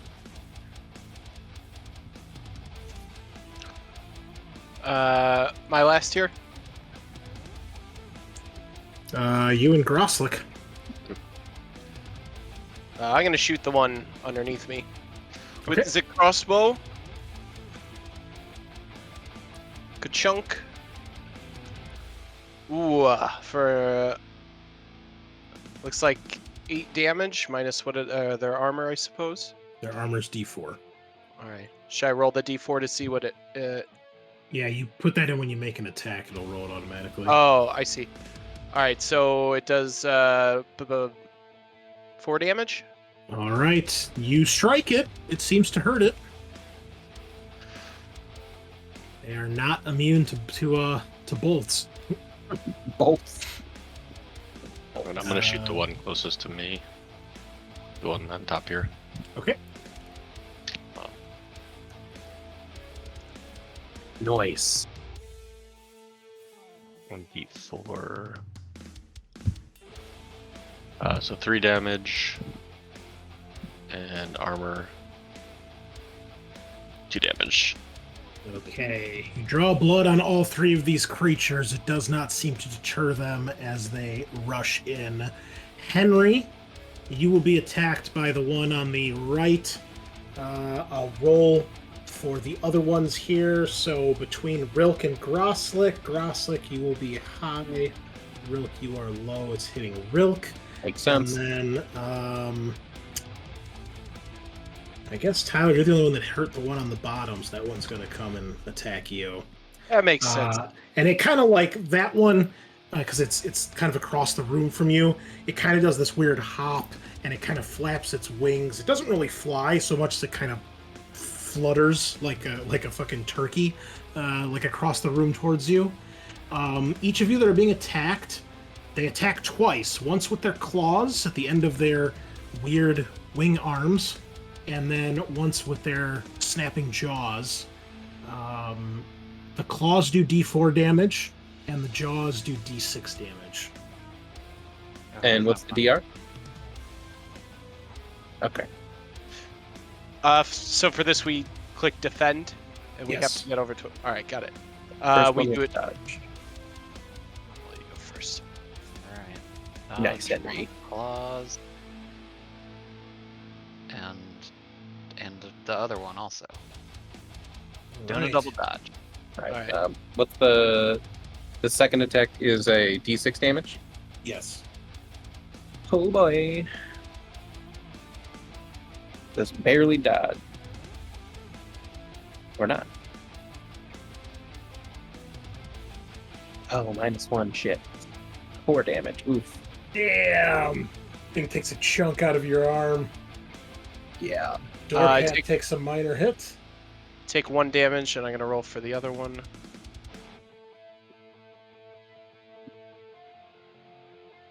And the other one's a D6 damage. Yes. All right. Go. Oh no. Oh. 4 more damage. Ooh. Uh-oh. They're pretty sure I am muerte now. What are you at? I'm in the negatives. I only had 2 left. All right, you see this thing flutter across the room. It swipes out with its claw, rakes him across the chest, and then with uncanny speed, it snaps its jaws around his head and just yanks it right from his shoulders. And you see Dorpat's headless body, gushing blood from his neck hole, collapse to the ground, and the thing swallows the head and starts chomping on it like just a piece of raw meat. You can hear his skull crunch in its jaws. Jesus. R.I.P. Dorpat. Yeah. And we'll add him to the list. Dorpat. We're down to 37 guards. Okay. I guess it's our turn now. Yeah. Okay. I guess I'll go help Henry try to kill one of these things before we all die. And they're DR12, right? Yes. Cool. Swing and miss. Yeah. Sorry, Henry. Gonna stab that guy. Here we go. Chaos Blade for the win. Oh, there it is. God damn! 11 damage. You run this thing Whoa. through, severing one of the wings and then striking it right through its chest. Nice. And it collapses in a heap and dies. Oh.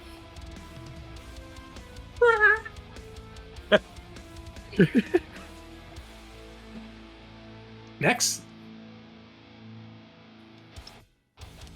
Ooh, Spug is gonna try and use a scroll. Okay. So we'll wield the power. Nope. Take another point of damage. We'll re-roll that. Okay.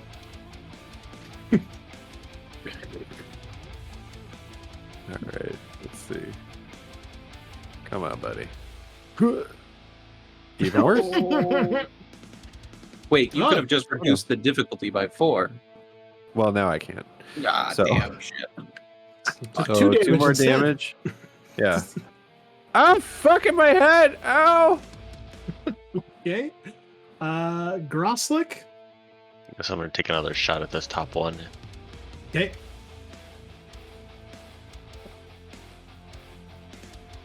No. Ooh, the what is it bolt to hit them? misses. 12. Yeah. You could reduce it by 4 if you have a. Keep in Oh. mind. Keep in The omens mind. don't reset at the session though, right? Yeah, I was gonna say they reset per day, not at session. Yeah, Right. so I don't have any omens left. Yeah, Obviously, that is Spug why. has full omens because Right. new. He's a new character, yeah. Yeah. Okay. Well, the Wyvern spawn continue their hideous assault, and I think one's gonna come for Eric, and we'll D3 the other one here, left to right.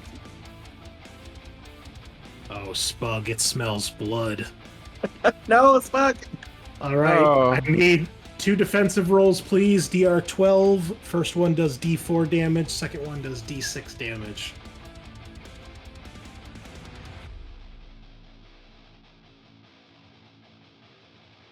Sorry, the first one is 4. Yes. Okay. Switch up the music here a little bit. Let's try this one out. I fixed my music, so hopefully it actually works tonight. First one. Whew. Success. Ooh. All right. And this is D6. Mhm. Yep. Okay. Come on, buddy. Ease. Oh. All right. All right. Spug Okay. is fast. All right. So for Grolsch, DR 12, D4, and D6. Yes. Oh, wait. I mean, you text, right? Oh, DR 16. Oh, DR 16.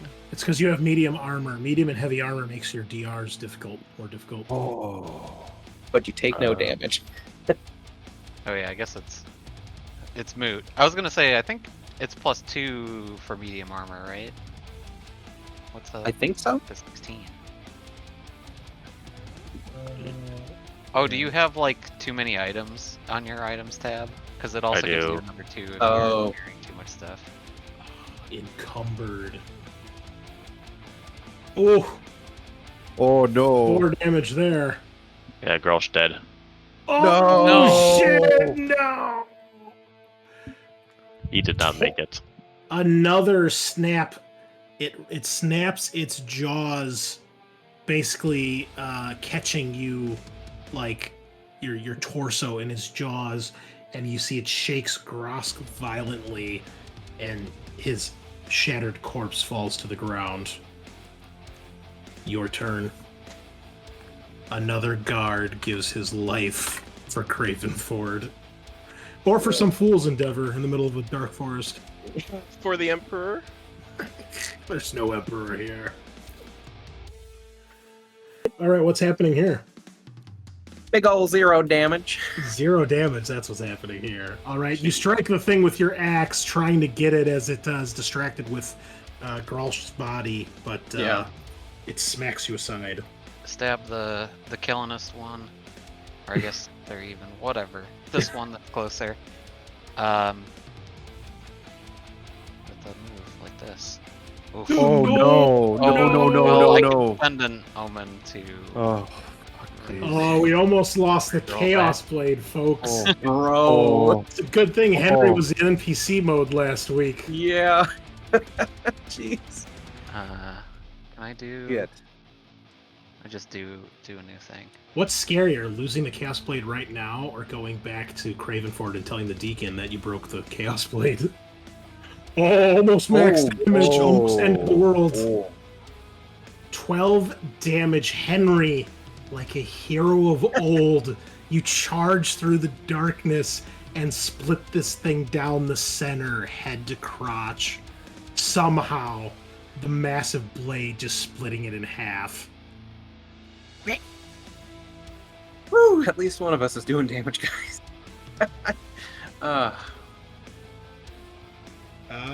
Spug, you're left. All right, Spug's gonna wipe the blood from his nose and go after the last remaining guy All right.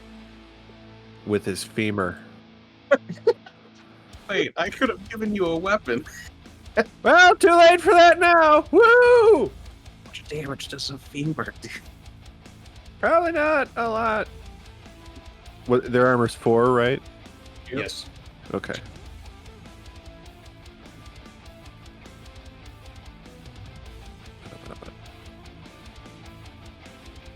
Ooh, big ol' whip. Okay. We'll do high or low. High to go for Sean, low to go for Kyle. Hey, Sean, I need 2 defensive Oops. rolls, please. let's do it.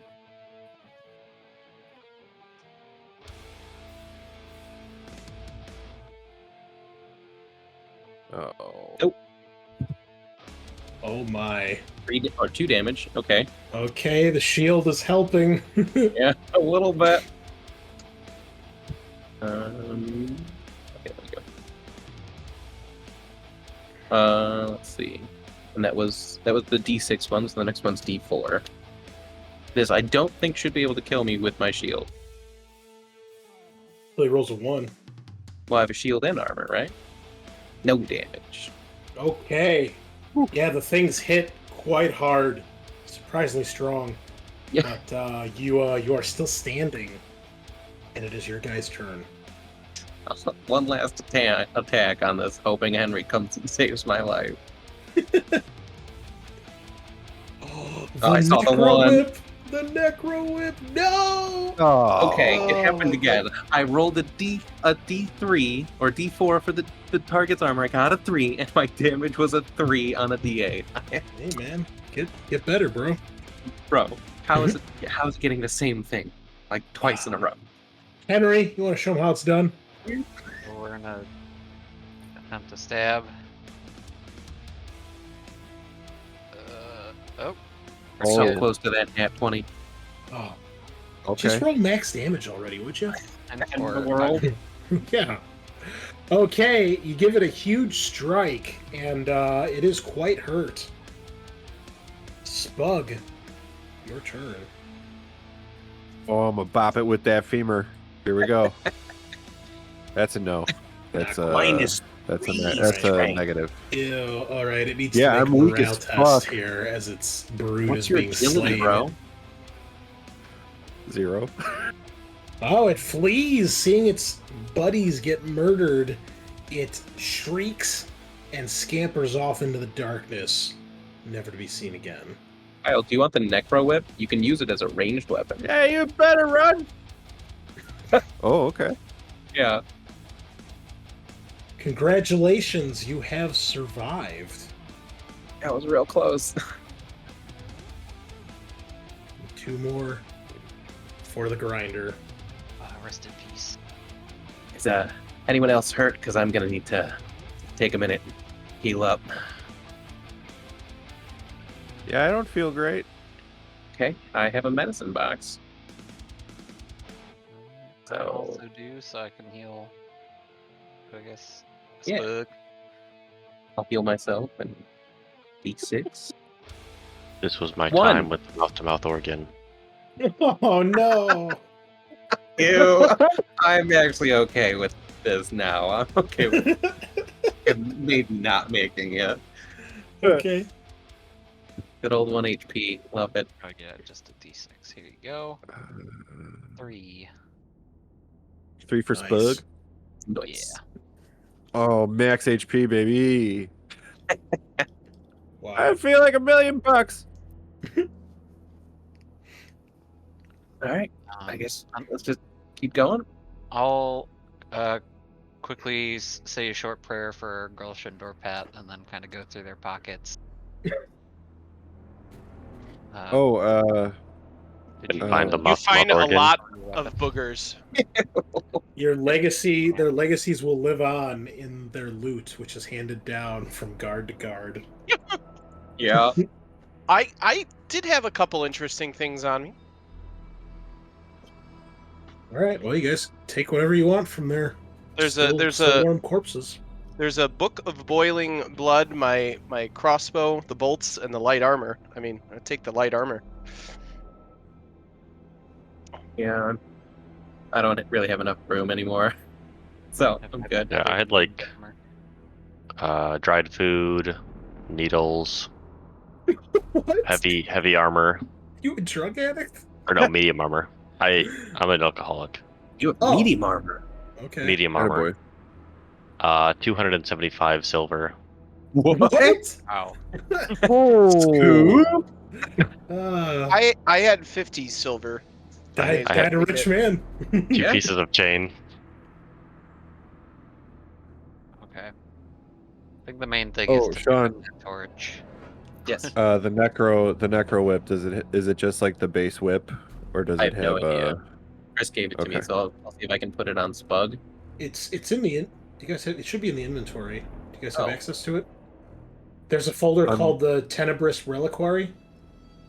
Oh. You guys have that? Is it follower items? No. No, it's a. Okay, I'll just put it on this. There you go. Oh, thank you. Mm-hmm. Now you too can turn people into undead.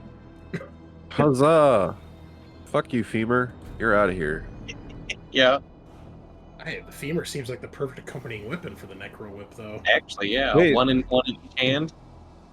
The femur drove off the wyvern, so you know. You're the Merkbor version of the Necromancer. I feel like it was more, Henry and the Chaos Blade coming in like a superhero. No, just me. It's fair. Tough but fair. Man, that sword is awesome.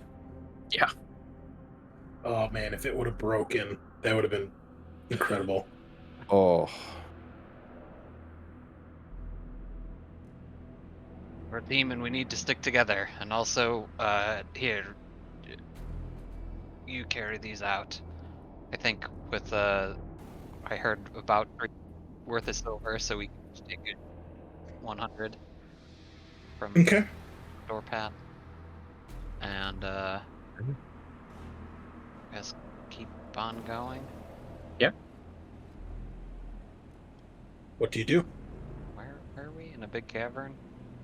We messed with the doors. Are there any, like, remaining, I guess, empty spaces on the door pad thing? Or the wooden The wooden puzzle. puzzle? Yes.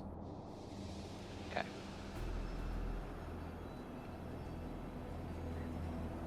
Well, we don't have anything to do with those. I guess we'll kind of look around the edges of the room, presumably for once the lizard guys Well, came. Well, we have the two pieces, so we should try putting those in and see like what's left, right? Oh, is that what summoned the lizard guys? I Or don't know. We did I we get were a- going to, but No, then we you heard didn't. sound. You did not put the pieces into the puzzle yet. Okay, they turned up before that happened. Okay, Yeah. Correct. So yeah, put the sure. pieces in, see what happens. Kick it in. Okay, they do indeed fit perfectly, and once they are inserted, they are flush to the ground with the rest of the tile. And when that happens, you guys hear a loud click. You're not sure where it really comes from. It kind of just echoes throughout this whole chamber. Then you feel like as if you are lurched back. Everything kind of spinning. You can't really tell where you are. It feels like things are flying past you at tremendous speeds. And when you finally regain your senses, your vision begins to clear, and you're back in the main hall of the house. That large floating skull staring directly at you.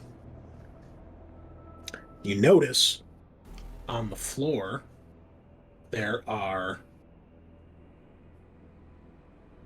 2 trinkets. One of them looks like a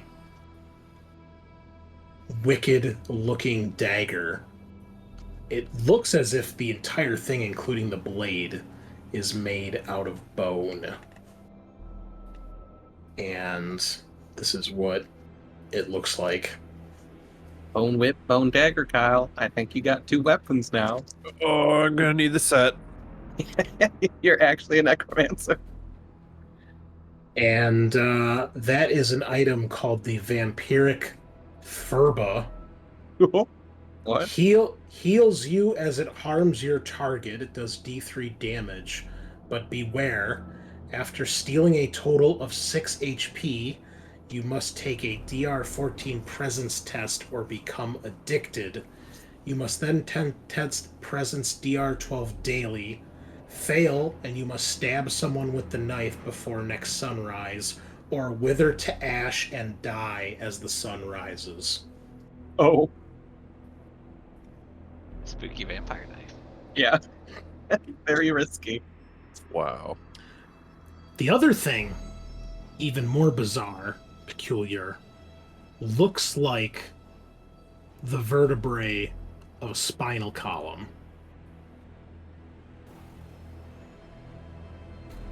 Oh. This Ugh. is called the spine of God. This shriveled, crusty length of vertebrae is warm to the touch. The bearer attracts the poor, their intentions unknown even to themselves. If broken, the clouds part, ending any weather effects as warm sunbeams pierce the heavens for the first time in a century.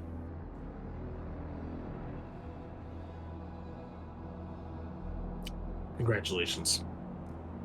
I'm going to leave that one to Henry. Champion of God, you can deal with that. All right, Henry, here you go. Enjoy. Who's taking the vampiric dagger? Oh, that'll be Spug. Spug's Yeah. the new. All right. And that is a perfect place to take our break. So we will be right back with more Merkboar, Dr. Pepper, and 2 new characters, one of which appears to has the same name as someone who's already died. So stay tuned. We shall return. All right, I'm back. About fucking time. Damn, okay, chill. Sean. Yeah. Is everybody back now before I go any further? Is Kyle here? No, he's not. Kyle's here. Oh, he's here. Okay. In that case, Sean, Yeah. you, because you are the only one who actually survived that whole dungeon. Henry, you weren't here last week, so I'm not going to give you experience for this dungeon. But Sean, you were here from start to finish, so you, once you guys get back to town, may get better. Oh, But sick. before we do that, we got to roll on the old encounters table on your way back. Oh no! So where is my chart? Give me a D20 roll, please. Okay. Is Matt back? Hello. Yes. There he is. Okay. 19. Okay. And then please roll me a D6. Okay. Bada boo. Big old 5. Okay. So the 3 of you on your way back encounter... Oh, I need another D6, please. Oh, okay. Ooh, big old 6. Okay. You come across, on your travels back through the woods, you come through an area that there's like a kind of a boggy, marshy area, and you can hear and then see these boar-like creatures. And it looks like a boar or maybe a warthog, but it's got big curled horns, kind of like a ram. And then it's got 3 sets of these large tusks that come out, one on either side of its snout. So you've got three tusks on either side of the snout for a total of 6. And the hair, it is look like a pig type creature. It's got a snout like a pig, beady eyes like a pig. But it's got kind of like a hairy body, and it's got a mane of hair almost like a horse running down its back.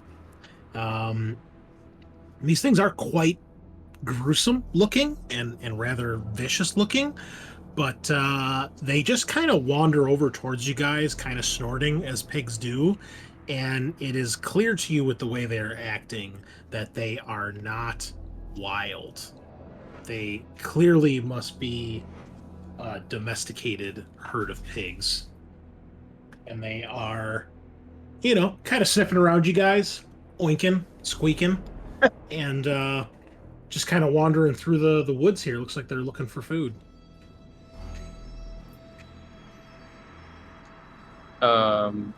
Didn't Spug have food on his body? I mean, sorry if I'm metagaming. I had food that I left in there. Yeah, I stole one from you and put it in my Yeah, so did I. inventory. Oh, so everyone had food. I had 4 dry food and like some poison and water. Oh. Poison water, okay. 3 poison. What do you do? I mean, just give them some of our food, I guess, and try to bring them home so we have more meat for later. Okay. Or, livestock, I guess. They quickly begin to eat whatever food you throw down, as pigs do, and they seem quite content with that, and they do seem to begin to follow you. Sweet, boys. As you guys are leaving this area, please give me DR12 presence tests. Ooh, okay. Alright. Ooh, Oh, that's a nat break. 20. I got Oh, a that's not great. Nat 20, Nat 1, and a 7. Yep. Hey, So, Rilk, you can hear clearly through the trees shouting, no. and you see a couple figures running in your direction, waving their arms, saying, hey, those are our pigs. Looks like it is a couple farmers headed your direction. 3, to be exact. Oh, okay. Yeah, they started following us, so take them, I guess. Where are you from? You see, they get a little cautious when they get closer to you guys. They see how armed you are, and when you ask them that, they've each got like farming implements, like a scythe or a shovel, something like that.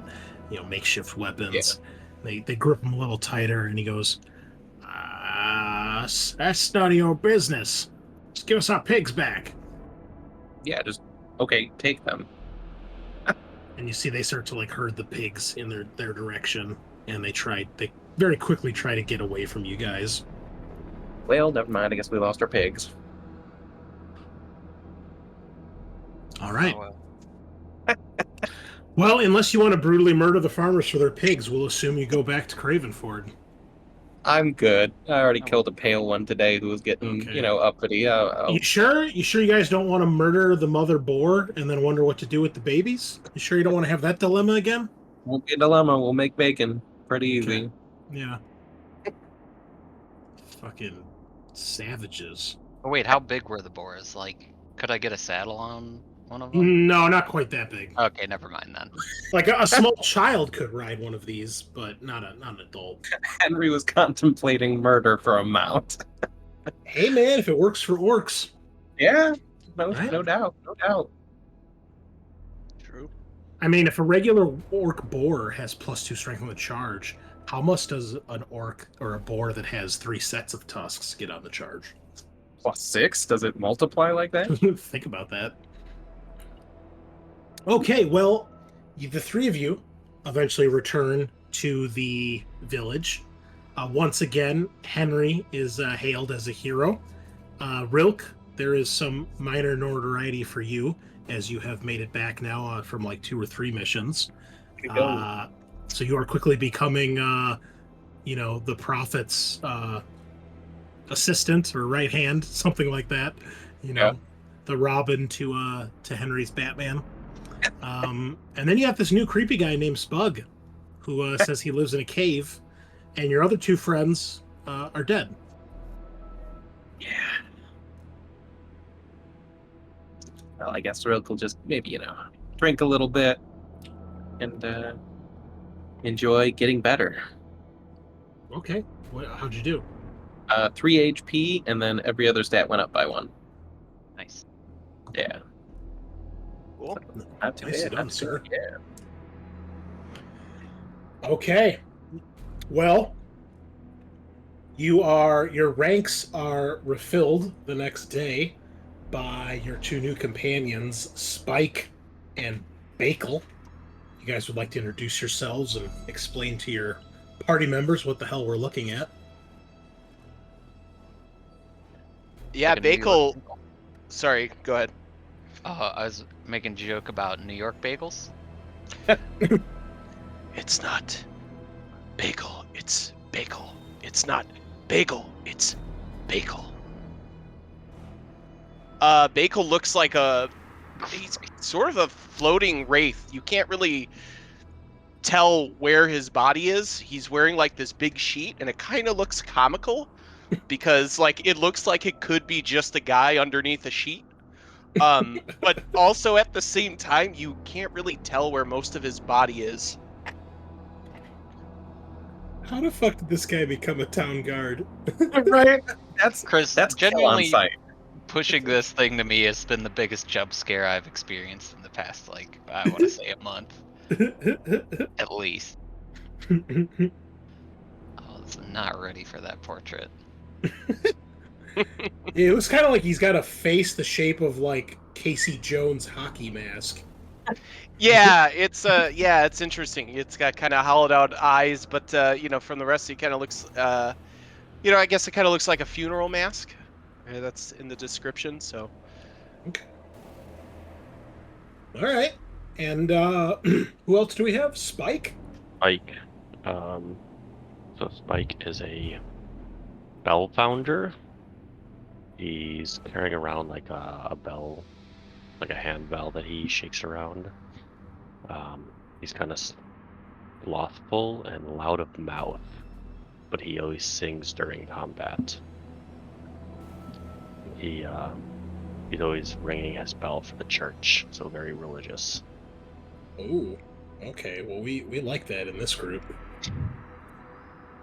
Love All these right. flavor packs. So we got a guy that looks like a cross between a cultist and a leper, That sounds and he has a bell. He's probably a Skaven, let's be honest. 10%. 3 Skaven underneath one hood.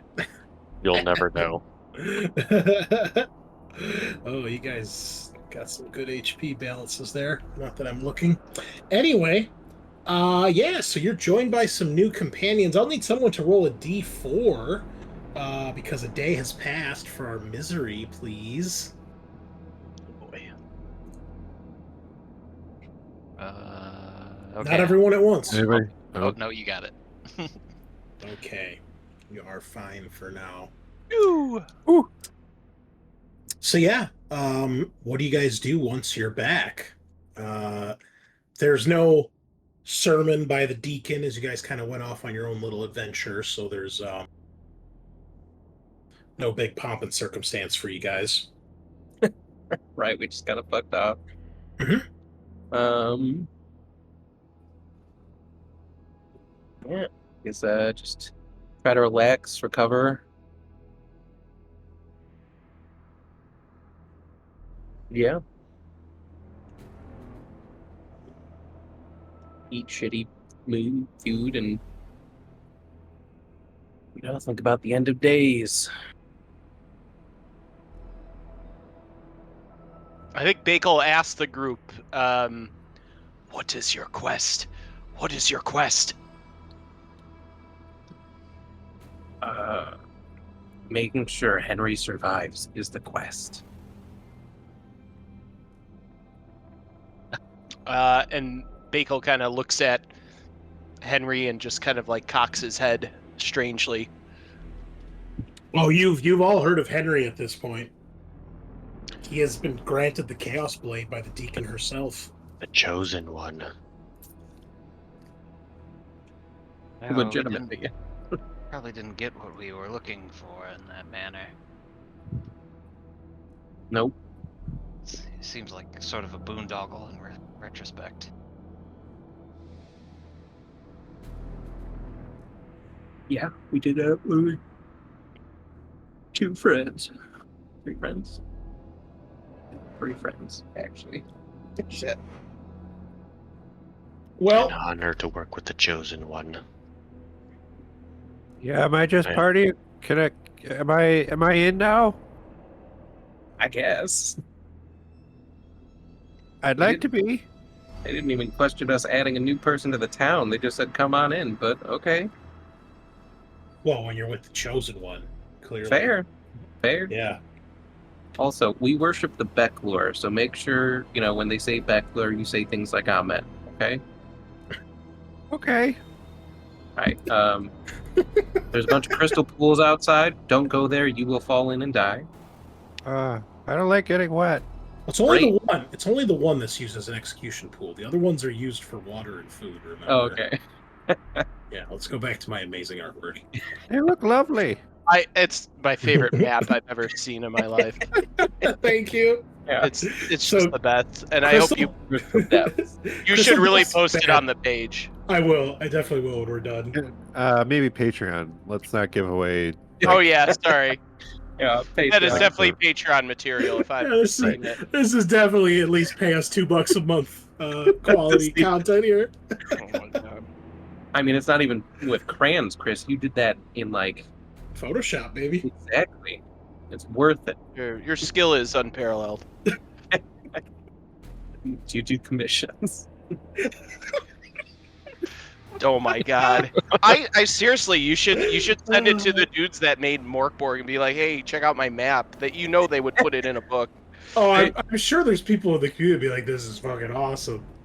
Yeah. I mean, it's not as good as some of the stuff these actual talented artists do, but I feel like kind of captures the feel of the game a little bit. Oh, it does. Yeah. This game is great. Yep. So, do you guys do anything in particular other than kind of give them the tour? Crystal Depth's bad, regular pool's good. Yeah. Forge, where we get our stuff. Guys, Be sure you're back in the town before nightfall, otherwise you're locked out by the magic forest. Yeah.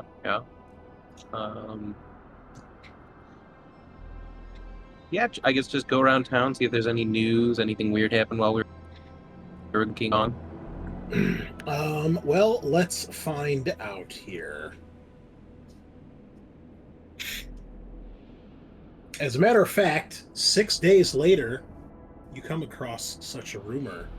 Do you know what that means? 6 more rolls. 6 more misery die. That time we're all healed up. Yep. 84 more. All right. Yes, you guys can reset your omens, heal up, and I need someone to roll me 6 d4, please. I can do that. Nice.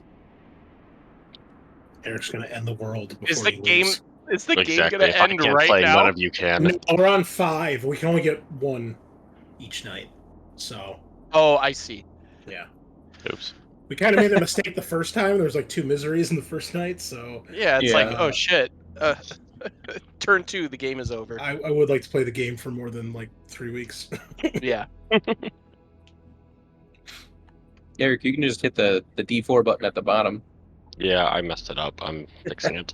Okay. Oh, damn. That would have ended the game. Okay, so another misery occurs 3 days later. Let me get the calendar of Neshrable. D66, Eric.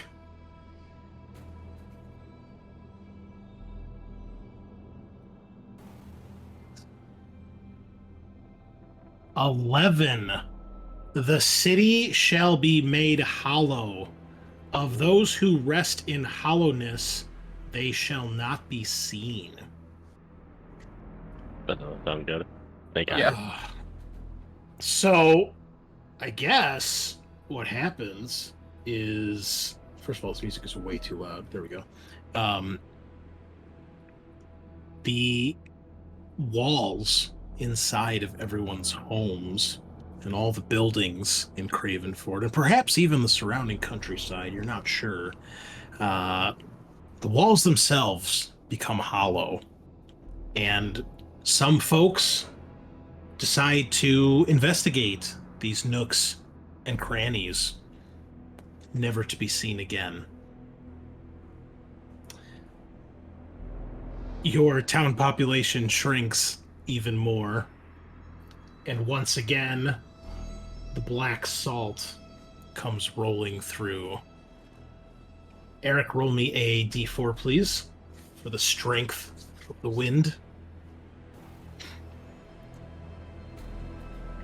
Oh, flesh-ripping storm, a crystalline hurricane. Everybody must give me a DR16 toughness test. If you fail, please roll a D12.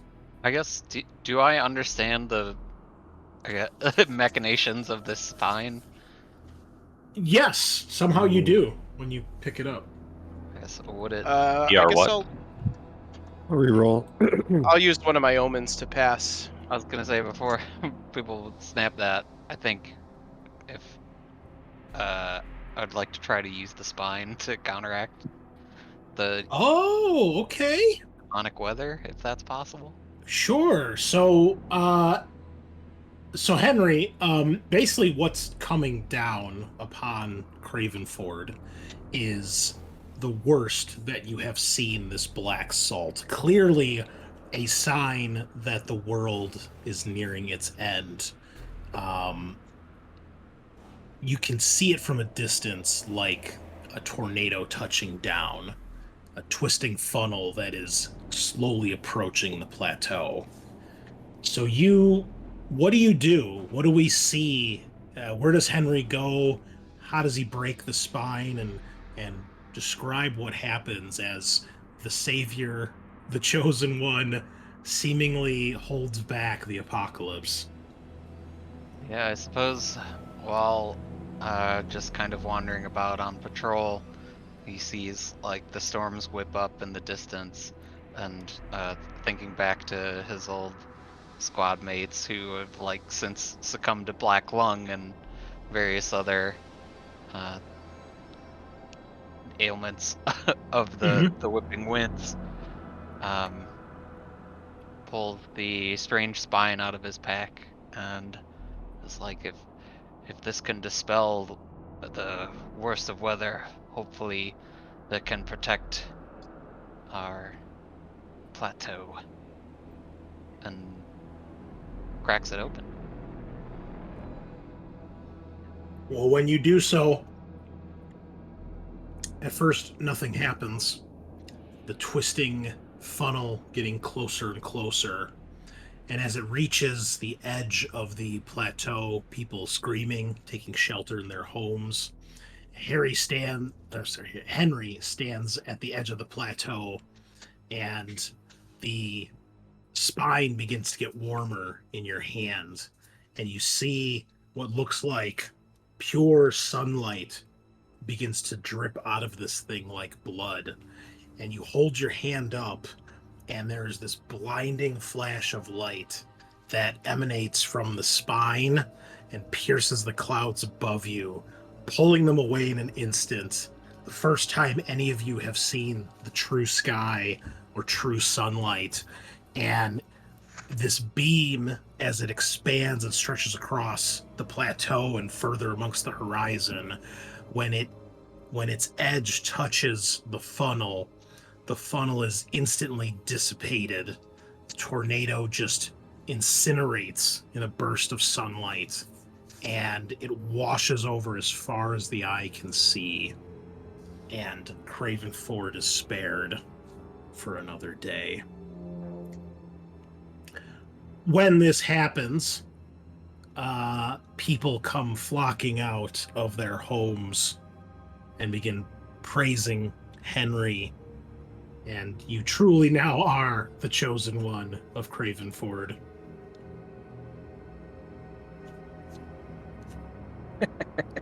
Way to go. Yeah, wasn't Bakel kneels in front of you in supplication with his sword.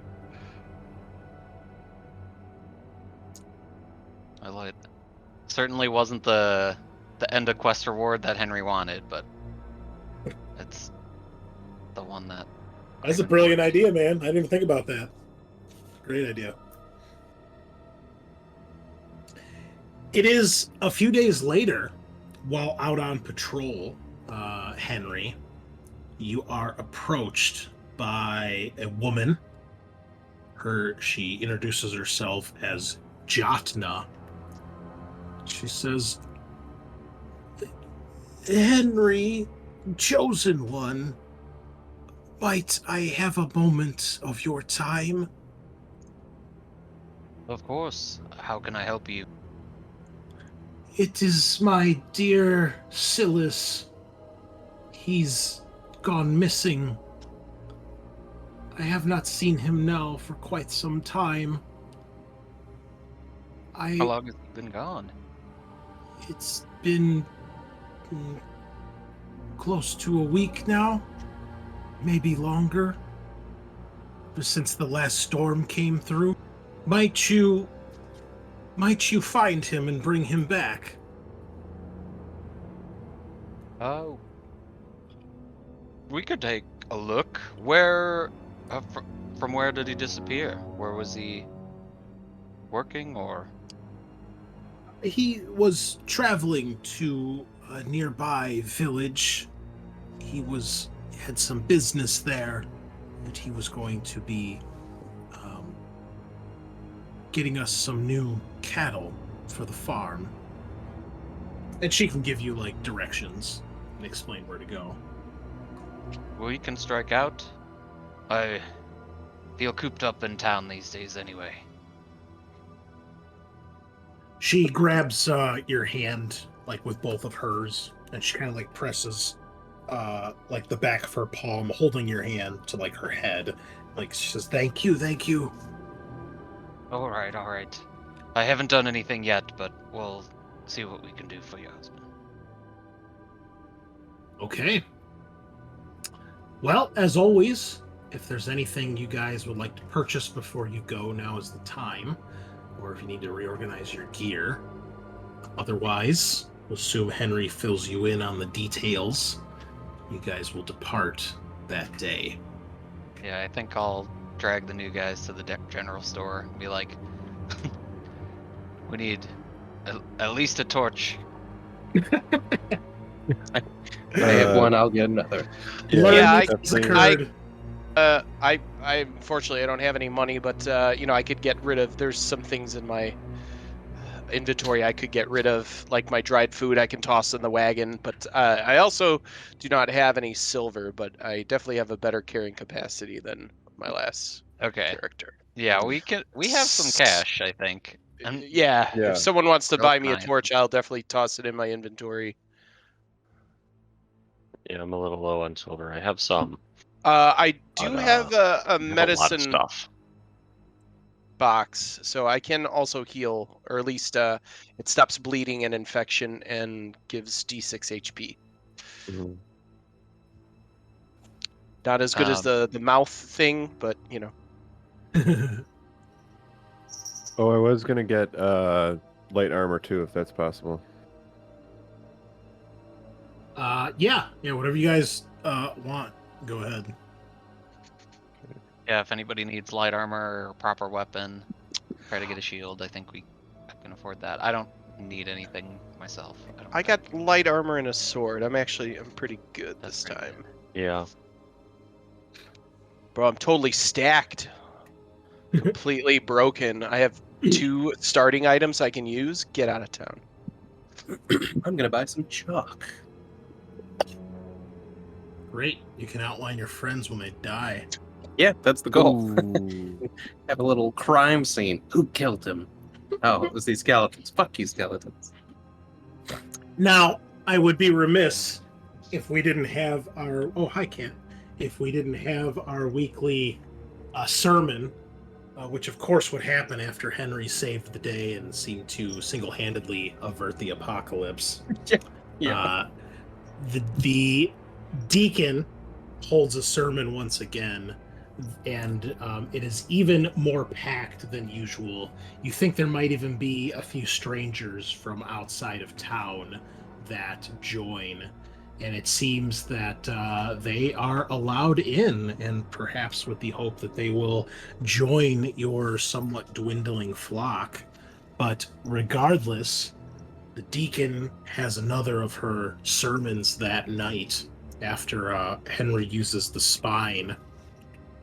And after she does her usual speaking, she turns once again to you and she says, Children of the Becklure, today is a joyous day for our chosen one, Henry. It's Henry Smith, right? Henry Wright. Henry Wright has, with his own hand, stalled the doom of this world, giving us lowly creatures another day in the Becklure's embrace. Tonight, we give thanks to him, just as we do to our glorious Becklure. There's a murmur and an amen, or whatever you guys say in that regards. And eventually, when the sermon is over, the deacon has everyone depart. And this time, you can see that she clearly seems to wave off the captain, Captain Graft. And you can tell by his body language that he does not take too kindly to that. He stomps past you guys, almost kind of shouldering into one of you as he does so. And then the 5 of you are left with our favorite NPC once again. She stands as usual in front of the altar, waiting for the group of you to kind of make that semicircle around her. Yeah. She says, Henry, chosen one, your deeds bring a light to this dark world, to our humble home of Craven Ford. I was glad to see it. She says, your faith is strong, and your deeds make even more believers out of the others. Their faith grows stronger. Even outsiders come to marvel at the power of the Becklure. And, you know, you could tell she's kind of indicating that, like, not only you have outsiders showing up, but you have more companions than usual in your little group here. She says, I feel perhaps all of this can be averted. Continue on this path that the Becklure has set before you, and know that your greatest trial is yet to come. Will you be ready? Will you be prepared when the time comes? When the Becklure calls? We must face it. If I am the chosen one, his sword, then surely Rilk is the Becklure's shield. We shall face any trial before us. She nods her head very solemnly at that, and she brings her hands together. She says, children, pray with me. Pray with your deacon. And she does like a private little prayer with you guys, just for like a minute or two, nothing elaborate, but something you've never heard or seen her do before. When she finishes, she looks directly at you, Henry. She says, go now, chosen one. The time is coming soon.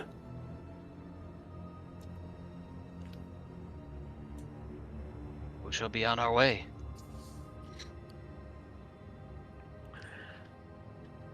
We fast forward to about 3 days later. You guys are on the road, heading in the direction of this small village that Jotna pointed you towards. The sunlight of the spine of God has long since receded. replaced by a lifeless gray that just seems to drain the color out of everything and everyone. So, things are back to normal. Nice. Someone roll me a d20, please. Okay, I'll throw one out. Okay. Ooh, nat one. Fitting. Oh, Nothing particular happens. The world is gray. Wow, Some- a nat one not bringing horror to us. Thank God. Sometimes the story just tells itself. Thank the Becklure.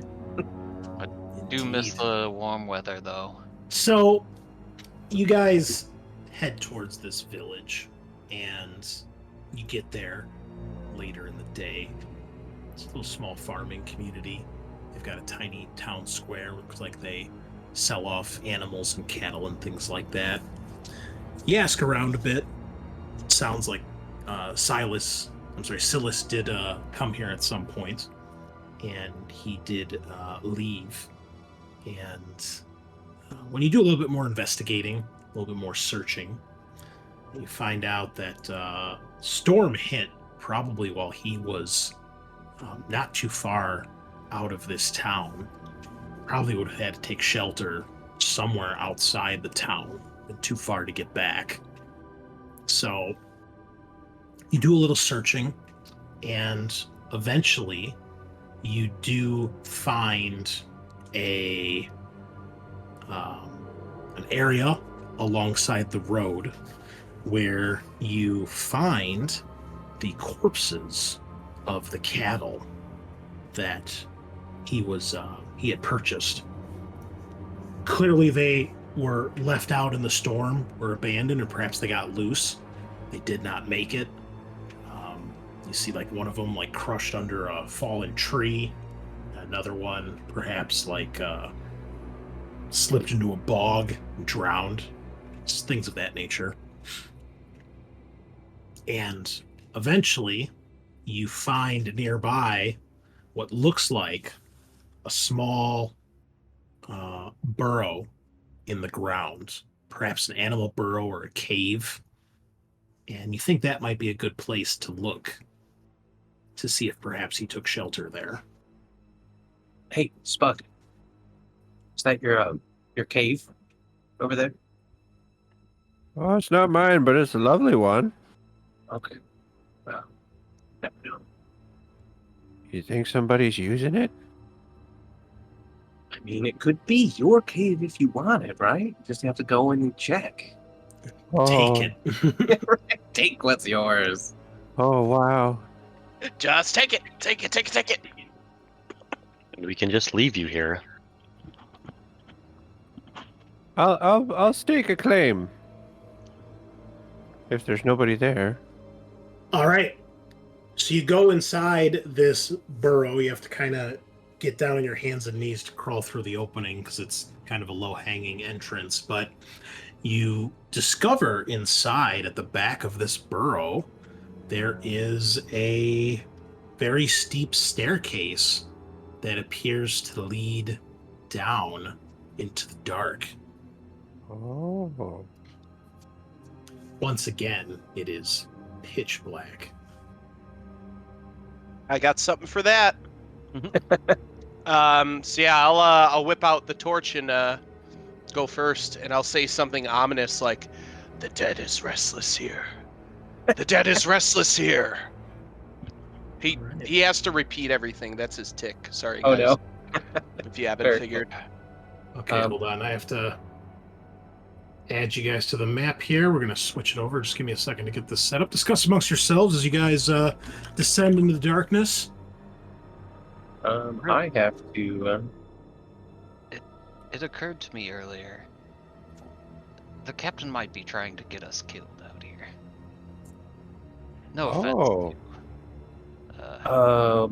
Why would he be doing that, boss? Our hobbled leper friend.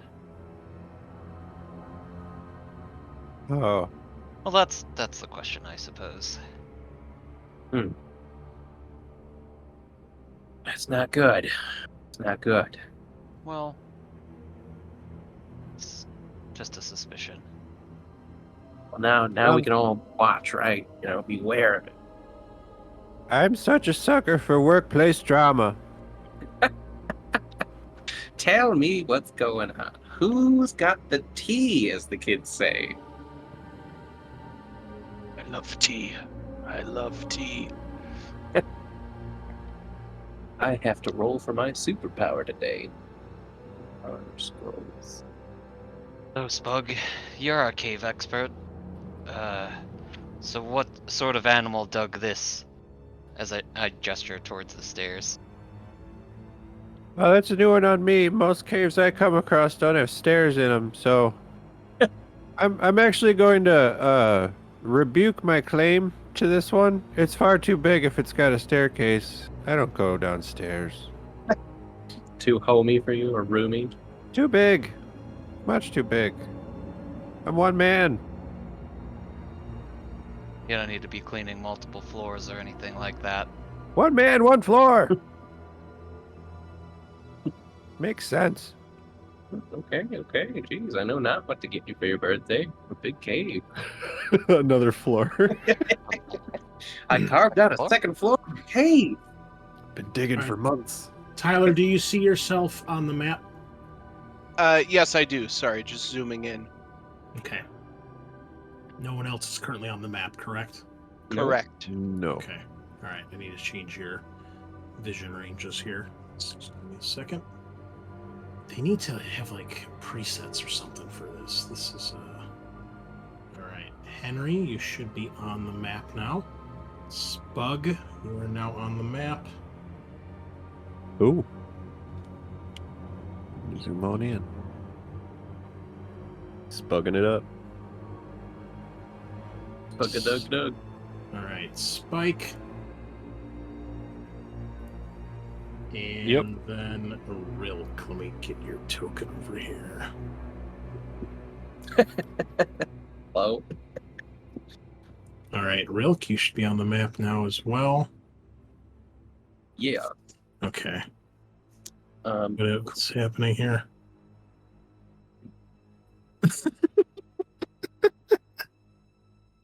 Rich and rolls. Okay. So you descend down the stairs. I'm just going to move your token here for a second, Bakal. Those are the stairs right there behind you on the left-hand wall. All right. You'll see there's line of sight down here with the torch and everything. When you get down here, you find yourself in a room. Now, it is pitch black down here, so without the torch, you can see maybe a foot or two in front of you, if that. With the torch, you've got, the light of the torch that extends a little bit further out. So whatever you see on the map is what you can actually, see as you move around. So you are the light source down here for everybody. Okay. So you... when you try to get down this this opening that has been dug, clearly by some sort of animal, it is so small and tight that you guys cannot fit while you're wearing your armor. Oh no, I love my armor. yeah. I need that to live. Literally. Really? Is 100%. there a way we could take it off and push it through, or it's too cumbersome? You could try. Okay. You have some rope if we want to do Yeah, so something. do I. If you have light armor, it will work. If you have medium or heavy armor, it'll be a check. If you have medium armor, it's going to be a DR 12. We'll say either strength or agility. And if it's heavy armor, it's DR 14. Okay. light armor. I have medium, but I have digitigrade limbs, which tests involving flexibility and moving through tiny spaces are -4 DR.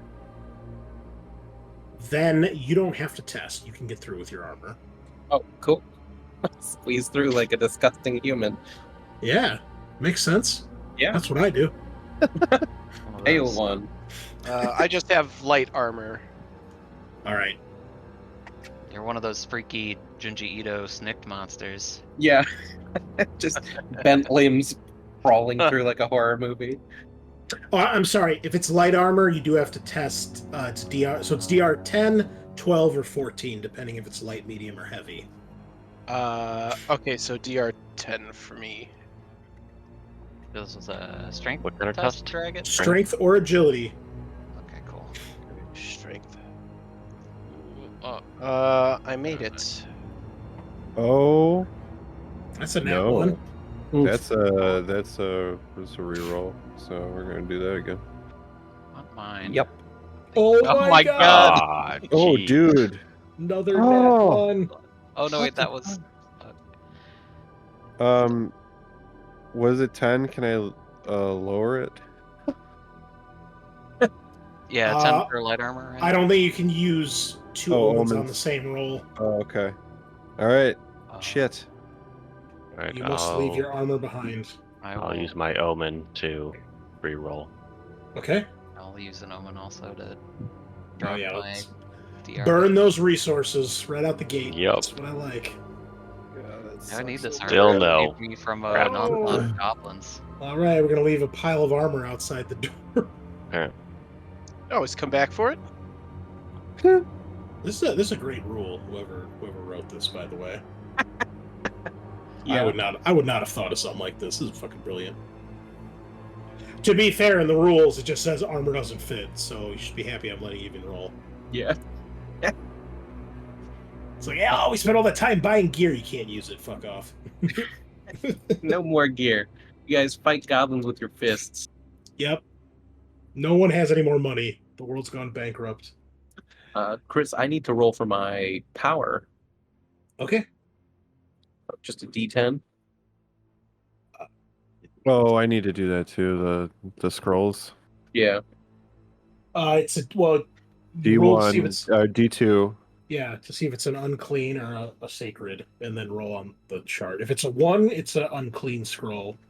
If it's a 2, it's a sacred scroll. Hey, we both Sacred got power. unclean. Okay. All right. So who made it through with the armor? Sean did because of his ability, and I did with my roll. all right. Everybody else failed. Henry did, but I'm burning an omen to Yeah, I failed. make it a success. Okay, gotcha. Oh shit, hold on. Ooh. Cool. I'm into it. Now, Kyle, how did you do that again? It's in the rollable tables. There we under, go. under gear. Gotcha. King.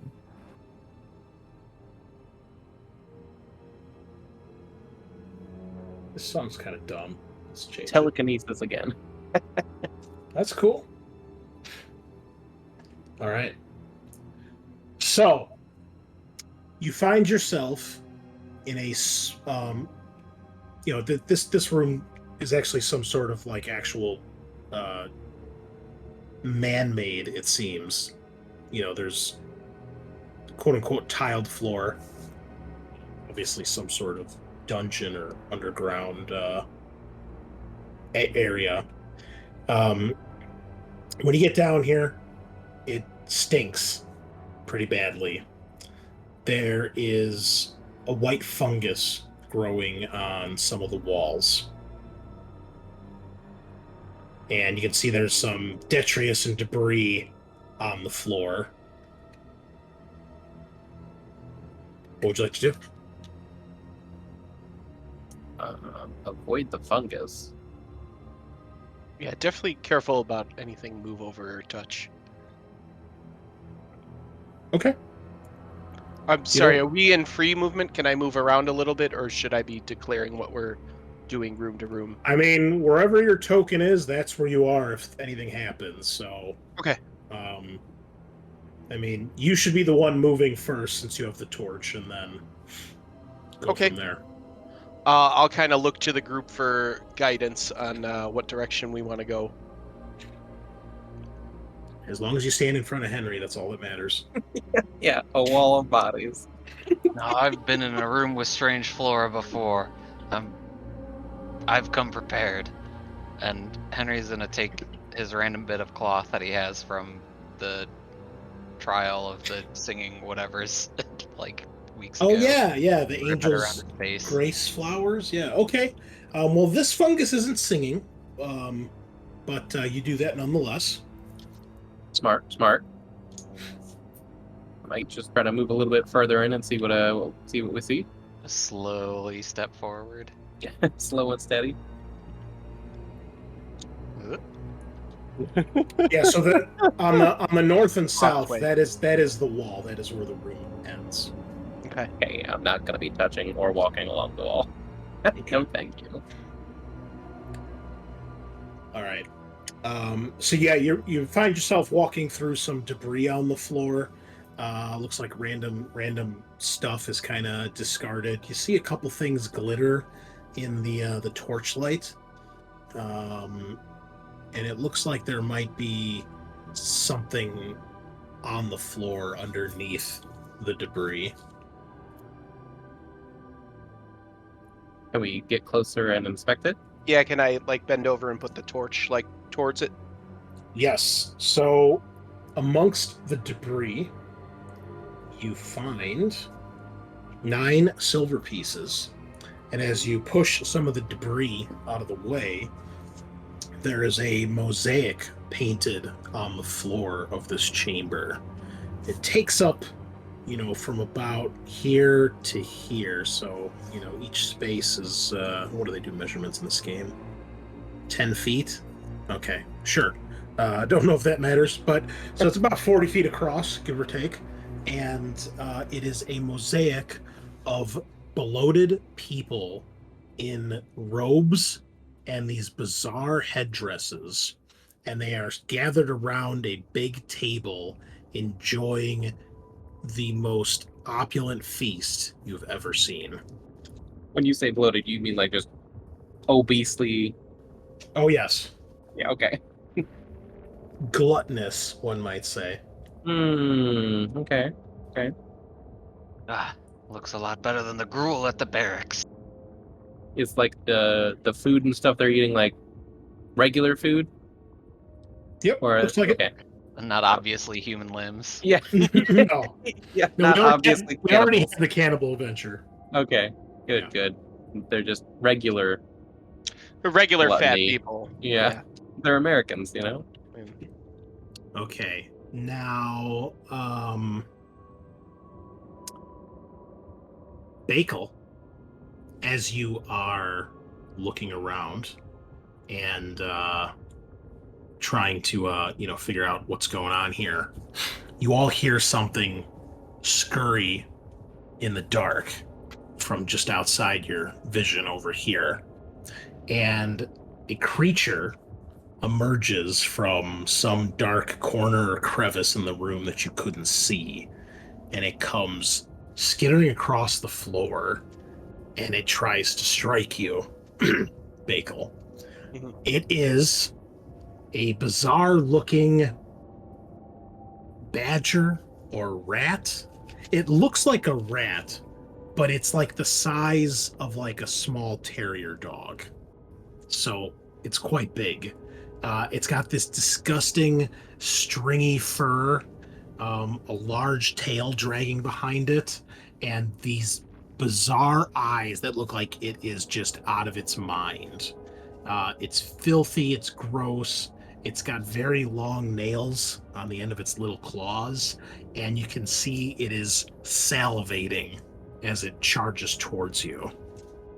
Yeesh. Please Yo. make a defensive roll. This is DR 12. It does D4 damage, and yeah. All right. I'm going to. Wait, let me make sure this armor is equipped. Putunk. All right. I'm sorry. What's the damage on it? D4 Okay. as the rat badger skitters across the floor to attack you. Oh my god, you are bit. Well, I'd like to use my. Can you use an omen on Yeah. to reroll? Yep. Because that will not do. Okay. You could just reduce the damage you take. I have 2 health, unfortunately. So Well, I think it reduces it by like 4. D6, D4, something like that. No, D6. Oh. So so because it's I still mean doable. you're rolling at -2. Yeah. So- Okay. So if I do that, I roll. I'm sorry. I roll a Let's check. Where is It's, it? it's Yeah. D6. D6, and I can. Okay. All right. 3. All right. So Okay. not bad. Well, the thing bites down on your foot, but your boot does not get pierced. It squeaks and hisses, and you guys may react. Yeah, I'll try and swing on it. Yeah, squat up. It'll be DR14 to hit because it's small and quick, Okay. and it has D2 armor with its tough hide, its matted fur. All right. Nice. Oh, nice. Oof. Oof. Oof. Yes. 0 Oh. damage. Next. Son of a bitch. Spuggle whip it. Nice. Whip it good.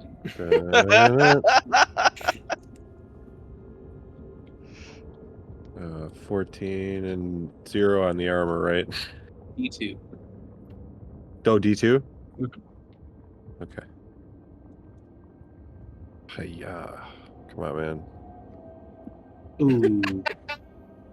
Oh Stupid my god, this stab. thing's gonna I kill all forgot of us. I forgot the strength shit. Fuck. Well, you can use it range though. Ooh. Ouch. Oh, I don't know that's how to. true. I don't know how to switch that on the weapon though. So Well, it's standing right next to you, so you're in melee with it. Yeah. right. Takes 5 Okay. damage. Rilk, There you go. you watch your companions flounder and fail like true professionals. And then you step forward and you bury your axe into this thing, literally cutting it in half and pinning it to the ground. And it dies with a sickening squeal.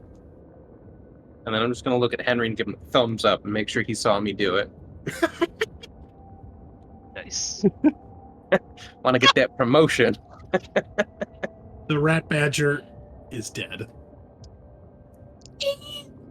Gross rat badger noise. You guys think it's poisonous?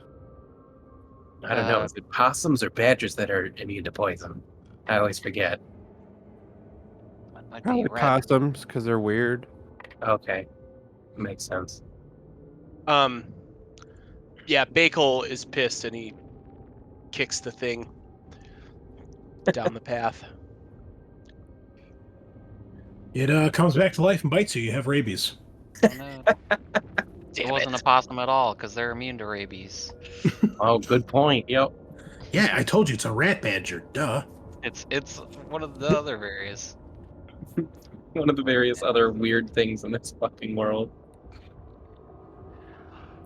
Yeah, I mean, I'll lead Bakel slightly. Okay. He's got the torch. so we going forward? Yes. Yeah, so we're okay. slowly scooting forward. Okay. So you come to what looks like a door, and it is this massive. Oh, I realize there's not actually a door there. My bad. There is this massive stone slab. Carved into this stone slab, I'll actually put a door here for you, is a relief, and it looks like another kind of one of those images of the feast that you saw. Ooh. Hmm. Concerning. Seeing that a lot today, huh? Don't worry about it, it's fine. We'll have, So this was a dinner hall? Maybe.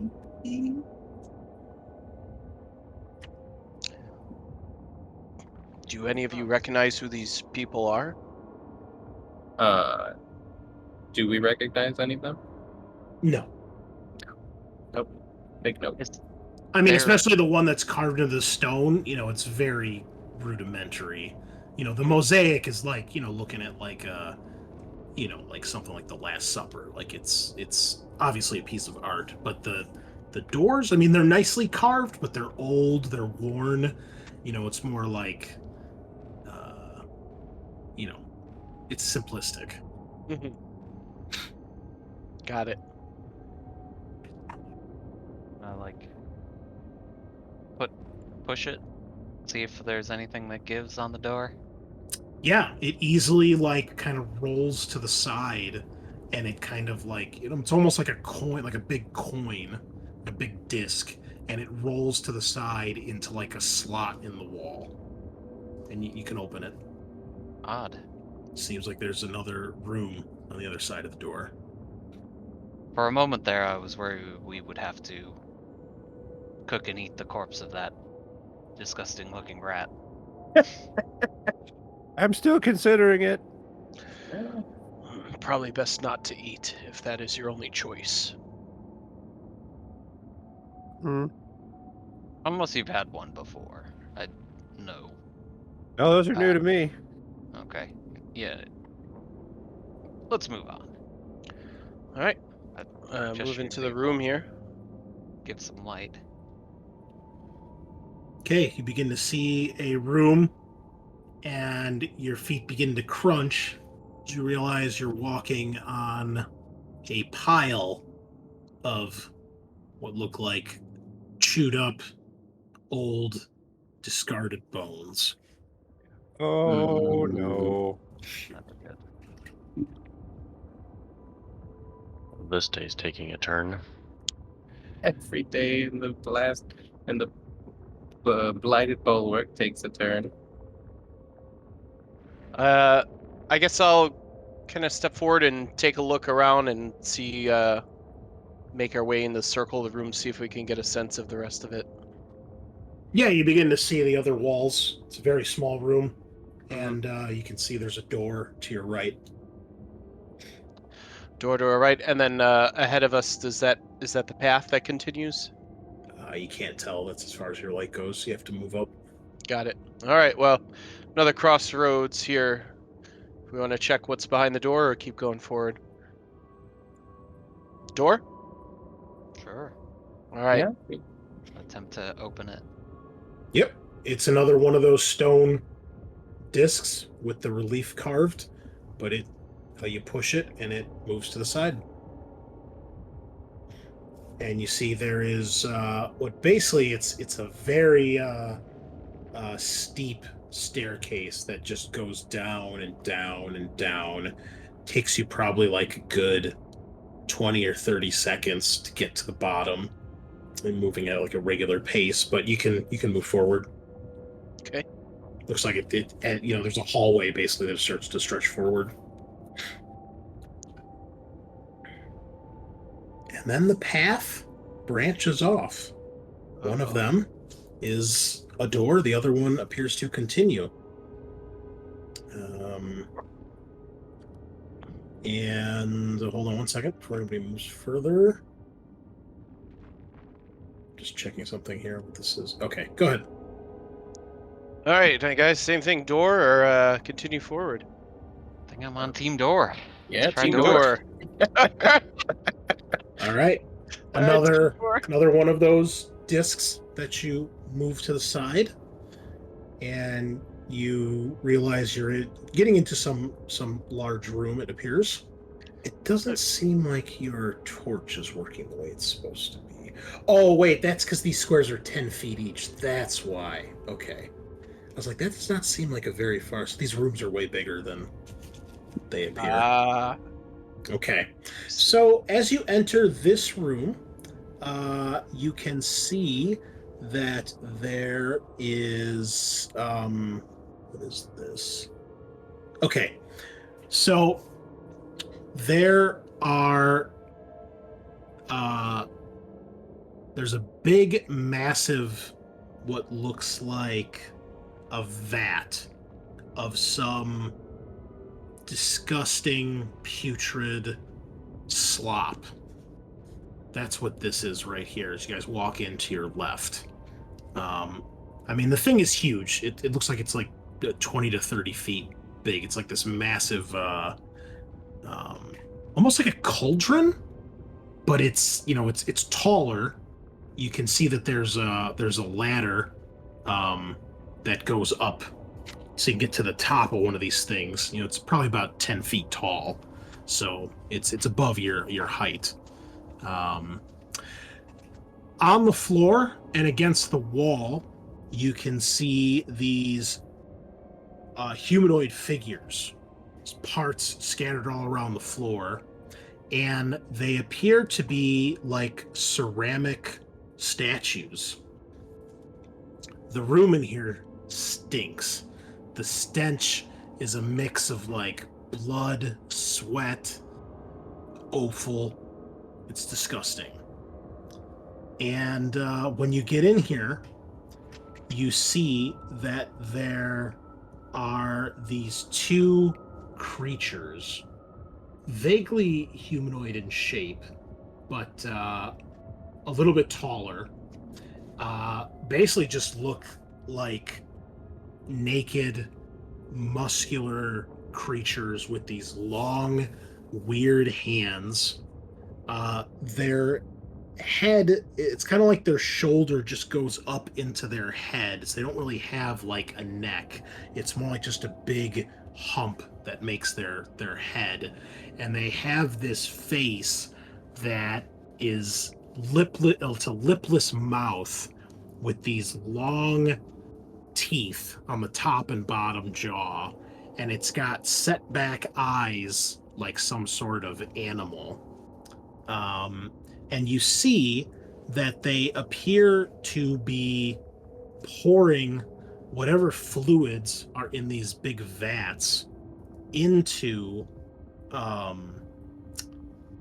these ceramic statues. And I'm going to do something here back. I'm going to change your vision here because it looks too small. These the light should go a little bit further. There we go. Okay. Cool. And they begin to slowly walk towards you guys.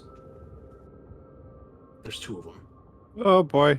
Basically, there's like one on each ladder, and when they see you guys come in, they very slowly and methodically, they don't rush, they don't like react, like they don't say anything, they just like step down the ladders, they put down the vat of goo they were pouring into these statues, and they just like slowly like start to walk towards you. Hello? When they don't respond. Oh fuck. If they get like within arm's reach, I'm swinging. Well, you're behind everybody, so you can't. Right. So it looks like Henry and Backley, you guys are the ones. They get right next to you and they reach out with one of their big hands. I batted away with the sword. Okay. Roll initiative. Oh yeah. Yeah. Hey, the party starts again. Okay. You guys, the two of you can react. Well, everybody can, but Backley and Henry probably want to go first. All right, I'm gonna. Yeah, I'll attack. I guess this one that's to the side of me. Okay. So this guy. They are DR 12. They Okay. have D4 armor. Oh, all right. Time to swing. Swing away, Meryl. All right. Nice. Ooh, 3 damage.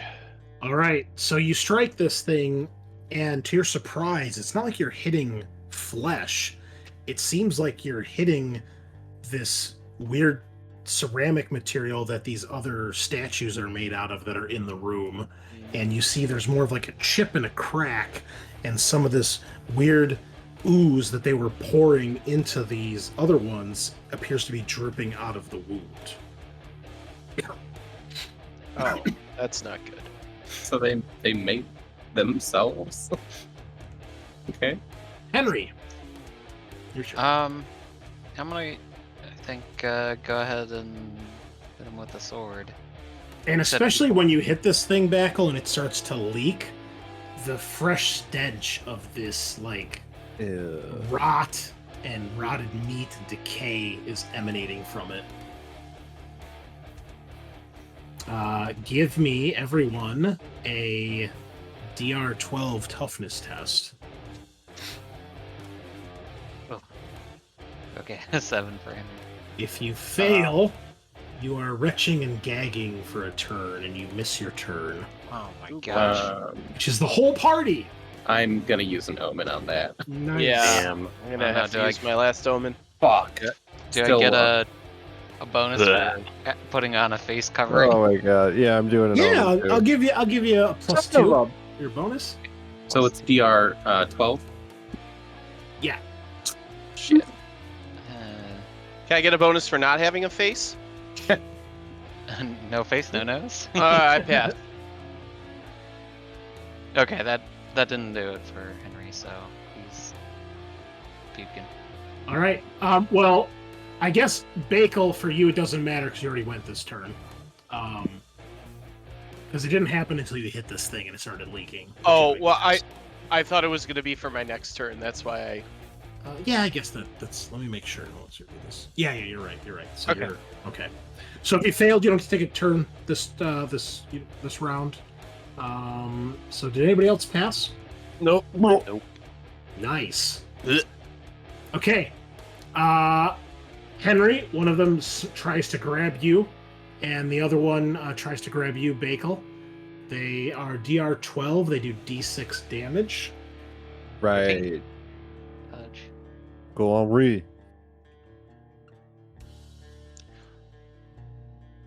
D6. There we go. Ooh, that could have been the 20. Uh-oh. Uh-oh. Hey! Nice. 0 damage. Nice. All right. So, Bakel, it doesn't seem like they're trying to like physically hurt you. It just seems like their size, perhaps. It's like they're just kind of trying to push you around, and they don't really seem to know their own strength. But your armor absorbs the hit. Henry, you're able to fend the other one off as it tries to like grab you or push you, and then everybody else continues to puke and gag. And then we're on to next turn. So we're back to the heroes. I'm gonna, I guess, try to stab. Good one of luck. these guys. You said they're D4 armor? Mhm. That's 12. God damn. Good hit. Nice hit. Good damage. -1 for 9 damage. 9 damage. You shatter this thing to pieces. Ceramic chunks cracking and falling to the ground. And a small tidal wave of this disgusting fluid spills out and splashes everywhere. I need the toughness test from everyone again. Oh no. Damn. Ooh, a little better that time. Yeah, a little better. No, we'll climb in the ranks. Ooh, doing good. Ooh, Much made it. better this round. Way to go, everyone. Everybody let Spug passes, so Team you can survive. take your turn if you passed. All right. Spug is spewing. I'm man. gonna. I'll go back and I'll swing on this one again. All right. Oh, this cave sucks. Ugh. Gonna miss. I too will attack. I'm gonna try and slash him with my sword.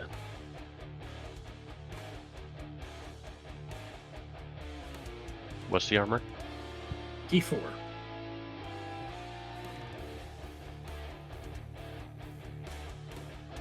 Hey, the music works this time. Great. Of course. Oh, 4 damage and 4 armor. Damn. 1 damage. Yay! Take the toughness test again. God damn it. Yeah. Alright, I pass. Yeah, it's everybody. You this won't like keep piling on. Like you'll just miss the next turn. It won't be like the next turn or the turn after that if you suffer multiple times. Damn. doing good. Jeez. Come on, man. Spug just he doesn't have anything anymore. There's Yeah. nothing inside. It's dry heaving. Ooh. It's fucking bile. All right. Ah. Who just hit that? Was that Rilk that hit him? Yeah, yeah. All right, Rilk, it's going to attack you back. Defend yourself, please. D6 damage, I believe. Yes, yes. Good. Nope. He hits. Does 4 big damage. Nice. It's got that big dick damage. Yeah. All right, so he grabs you, and it's like he kind of tries to push you back, and he ends up slamming you into the wall. Please give me a strength test. This will be DR 16. I fail. All right, the thing lifts Rilk up and begins to walk out of the room with him. Save me!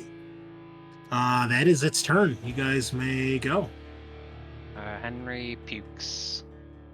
Oh shit, Henry's puking. Okay. Yeah, Real? Spug's puking. And it's walking this way, like out of the room past you guys with him in hand. Okay. Rilk is going to be swinging his sword downward at it. Okay. It takes 1 more damage. Okay. Make the strength test now to break free that you hit it. 18. Okay. It drops you. Let's go. And the stench continues. I will need toughness tests again. Yep.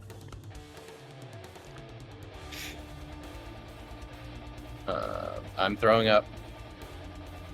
I'm still in it. Ah, dang, 7. Fucking puking. Puke City. All right. Anyone who can still act may do so. All right, I'll swing on So wait, I'm confused. Which is the one that has? I thought we killed one. This one is the live one. Okay. Can I move and hit it? Oh yeah. Okay, I'll move over there and yeah, I'll try and hit it like behind the knees to kind of knock it down. See if that helps. Sure. Ooh. Fatty 18 or damage. All right. Right. You do hit it. It, kind of wobbles a bit, but it holds its footing and does not fall, and it doesn't take any damage. My dude has a lot of composure, but no strength. I imagine Anyone like else? when you. Or is everybody else sick? Can't I be puking? All right. Backle. It swipes out at you this time. Oh really? All right. Here I go defending. It's a D6 damage, correct? Yes. Okay. Okay. Ooh, nice. Duck under it as it kind of swipes out trying to grab you. You guys are up. Is Can Henry I? puking? I guess. I think so. It depends on, I suppose, timing. Yeah. 'Cause I guess puking. last Right. round I failed a test, and then Everybody should be good now. Yeah, I think this is our first round of puke free. Okay. Swing on it again. Yeah, go for it. All right. Doing the same thing, putting a little more oomph towards it this time. Miss. More like oof. More like God ooh. damn. Dude, I'm a specter. What do you expect? I expect six her more. Oh. Okay, Rilk, you shatter this one to pieces. Ah, fuck. You don't need to One worry more. about the toughness test because there's no more enemies here. I have no more puke to puke. Yeah, it's disgusting. The room smells even more foul, if that's possible. We should set this cave on fire. Yeah, actually I agree. We should just leave and set everything on fire here. Yeah, whoever's supposed to be here is not going to make it. Oh. Well, I'm going to use my medicine box and try to heal myself. Okay. I was gonna say I can do that for anyone else that needs some healing. I can try. There we go. Got, what is it, 3 uses left? No one else really lost health, did they? No. Yeah, Okay. I think it was just me. No, just his lunch, dinner, and breakfast from like 3 years ago. All right. Well, that room sucked. I guess Yeah. we should look on the other side of it, or do you think there's more of these things here? We're foul, but maybe we should look further in. So yeah, I'll move over here just to kind of light up the rest of the side of the room, see what we see. Looks like there's another pool. Yep. And then I'll move down here to try and light this side, and move cautiously up this way. All right, that's the other wall. Anything else of note, I suppose, in the corner, like over here? No. Okay. Yeah, this place is gross. I'll walk over here. Ooh, all right. Door team, there's a door. Door up, door. Door up. All right. Door Opening time. the door. All right. The path continues. Ooh, team door. There's a door, and I Oh. think it leads back to Yeah. the hallway, but No. we can Well- open it because I know you guys like doors. Love Yeah. doors. Love a good door. Preach, preach, preach. All right. Who the I hell? need Henry and Rilk. And. Oh no! Okay, I'm sorry. You don't need to roll anything here. So you open the door. It's not actually a door. It's a curtain that you have to pull to the side. It's this old, moldy ass curtain. Okay. You pull it to the side, and as you do, you hear like a twang of like Oh fuck. like a string or a bow, and rocks fall. Everybody takes D6 damage Oh no. as a falling block trap smashes into everyone's heads. On this side? Yes. Shit. So it's like the whole hallway from like here to here. That's super cringe. Dang. Armor will not help you here. Hey, Oh that's shit. 1 damage. One. No, this Ouch. could be it for the Phantom. Wow, No. you guys Look at are all coming those in. ones. Oh no. Hey, You Well, know, I only have 2 health. Rilk I'm will dead. give you one of his omens to reduce the damage you take, Backle, because I Well, opened it. Okay. Remember, when you hit 0, you're not necessarily dead. You roll on the chart. You roll on the D4 chart where you roll Oh. a 4 and it says you died actually anyway, because I think that's the only result. Yeah, it's only a 1 in 4 chance that you're dead. Well, Backle, your choice. Do you want to roll, or do you want to just reduce the damage? I'll roll. Okay, Okay. roll D4. All right. 3. You are hemorrhaging. You will die in D2 hours unless treated. All tests are DR 16 for the first hour and DR 18 for the last hour. Oh, that sucks, but How do we we heal can't him? fix hemorrhaging, I think. Can I- Probably Yeah, The can I- medicine box stops the bleeding in medicine infection. box. Yeah. Yeah. I've got a medicine Okay. box. I will give it to him. I can I use it on myself? Oh, yeah. Okay.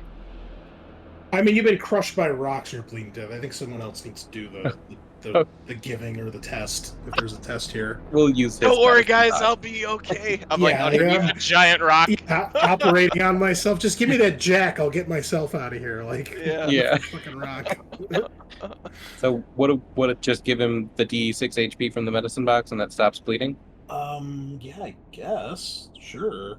Yeah, it doesn't say there's a test or anything. It's just Hey, roll you get Yeah. 3 back. Nice. All Well, right. I only got 2, so that's more than I got. Wow. Almost as bad as Kyle's other character. Oh fuck. 1 HP, dude. Yep. Nothing will life. top the Legend of Twice as Gildenkrantz. 1 HP, Prince? gives his omen to Henry, and then I'm dies here to help.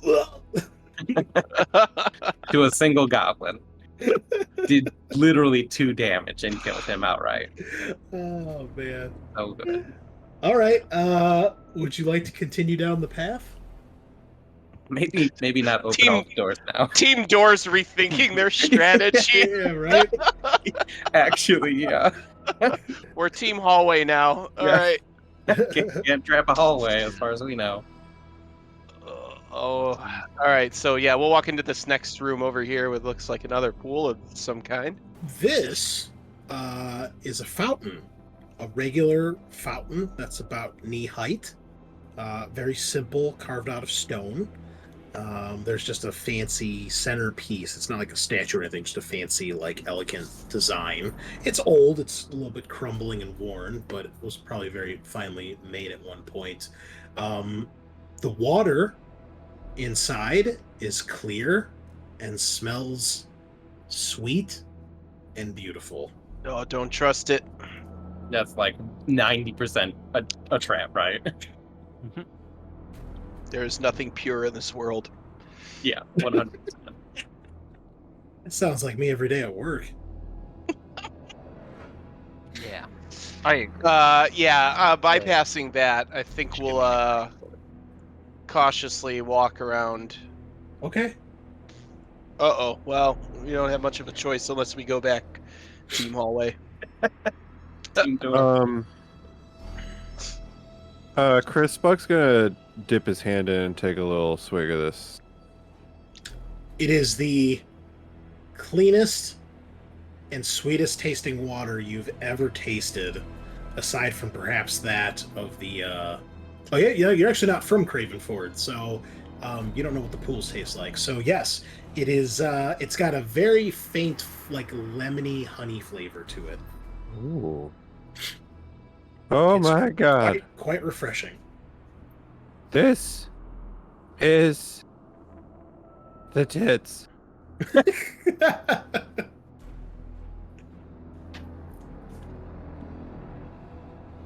You gotta try this. It's like a god spit in your mouth. I absolutely will not. I've been through enough of these terrible dungeons filled with pools of foul liquid. I've had enough God spit for one lifetime. You know what? I'm sounds gonna like- I'm gonna take Spug's advice and I'm gonna try it out. That sounds like there's a story. It's really good. Damn, Spug. We might have to add this to our multi-level marketing scheme.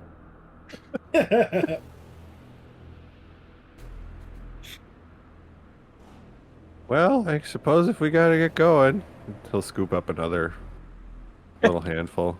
Put it in my water pouch or whatever. You can fill What? your water skin if you want. Sure. Oh shit. One for the road. Yeah. Alright. All right. He's gonna mess with the door. Yeah, it's another one of the stone doors.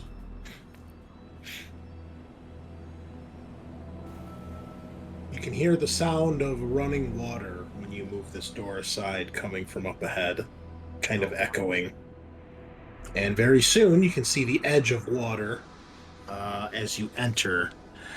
Now, here you can see that it is a large cavern.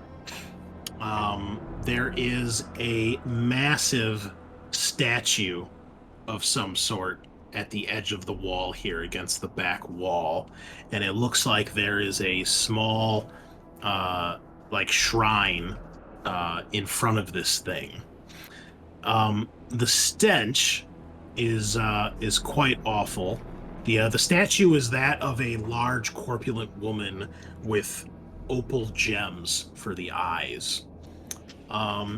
You can see that there are 3 of these creatures.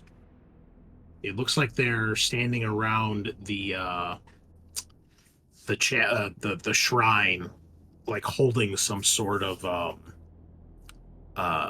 service. What you see, though, is each of these creatures has their hands on, like, the shoulder or the back of a very scared-looking human, and it looks like they're forcing them onto their knees, as if they're forcing them to pray to this statue. You realize as you get closer, when you open the door, the stench emanating in here is from the water. And the water, it smells like a sewer down here. And when you kind of get the torch close enough, you can see the water is this dark, disgusting, putrid brown color. And I think that is a good place to end for tonight, as we are just at the end of our time here. And I don't think we want to necessarily start another encounter. So that is where we will call it for tonight, folks. Thank you so much, as always, for joining us. I hope you've enjoyed our little trek through more fucked up Merkbor stuff. Tyler, are we going to see you back, or is this it for now? Are you guys playing over the holiday weekend next weekend?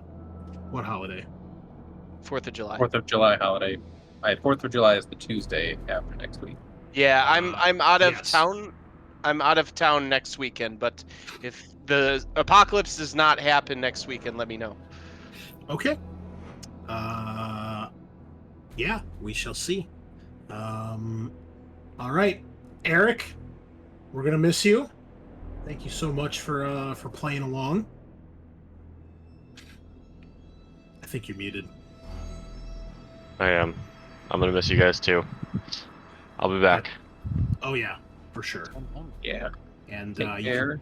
you can still catch Eric over on our YouTube channel for both of our Tale of Gamers, for Warhammer and for Warhammer 40,000, which by the time you're listening to this, those the 40K one will have already aired, and the Warhammer one, we're probably going to be in the last month. So check that out, like, subscribe, all that good stuff. Thank you all, ladies and gentlemen, for stopping by as we get towards the end here. That was that misery number 5 or 6 that we had tonight? It was 6. 6. Oh, the world is teetering on the brink. Very exciting. All right, that's all I got for you folks and players. We will see you on the flip side. Same time next week, same place. Nighty night.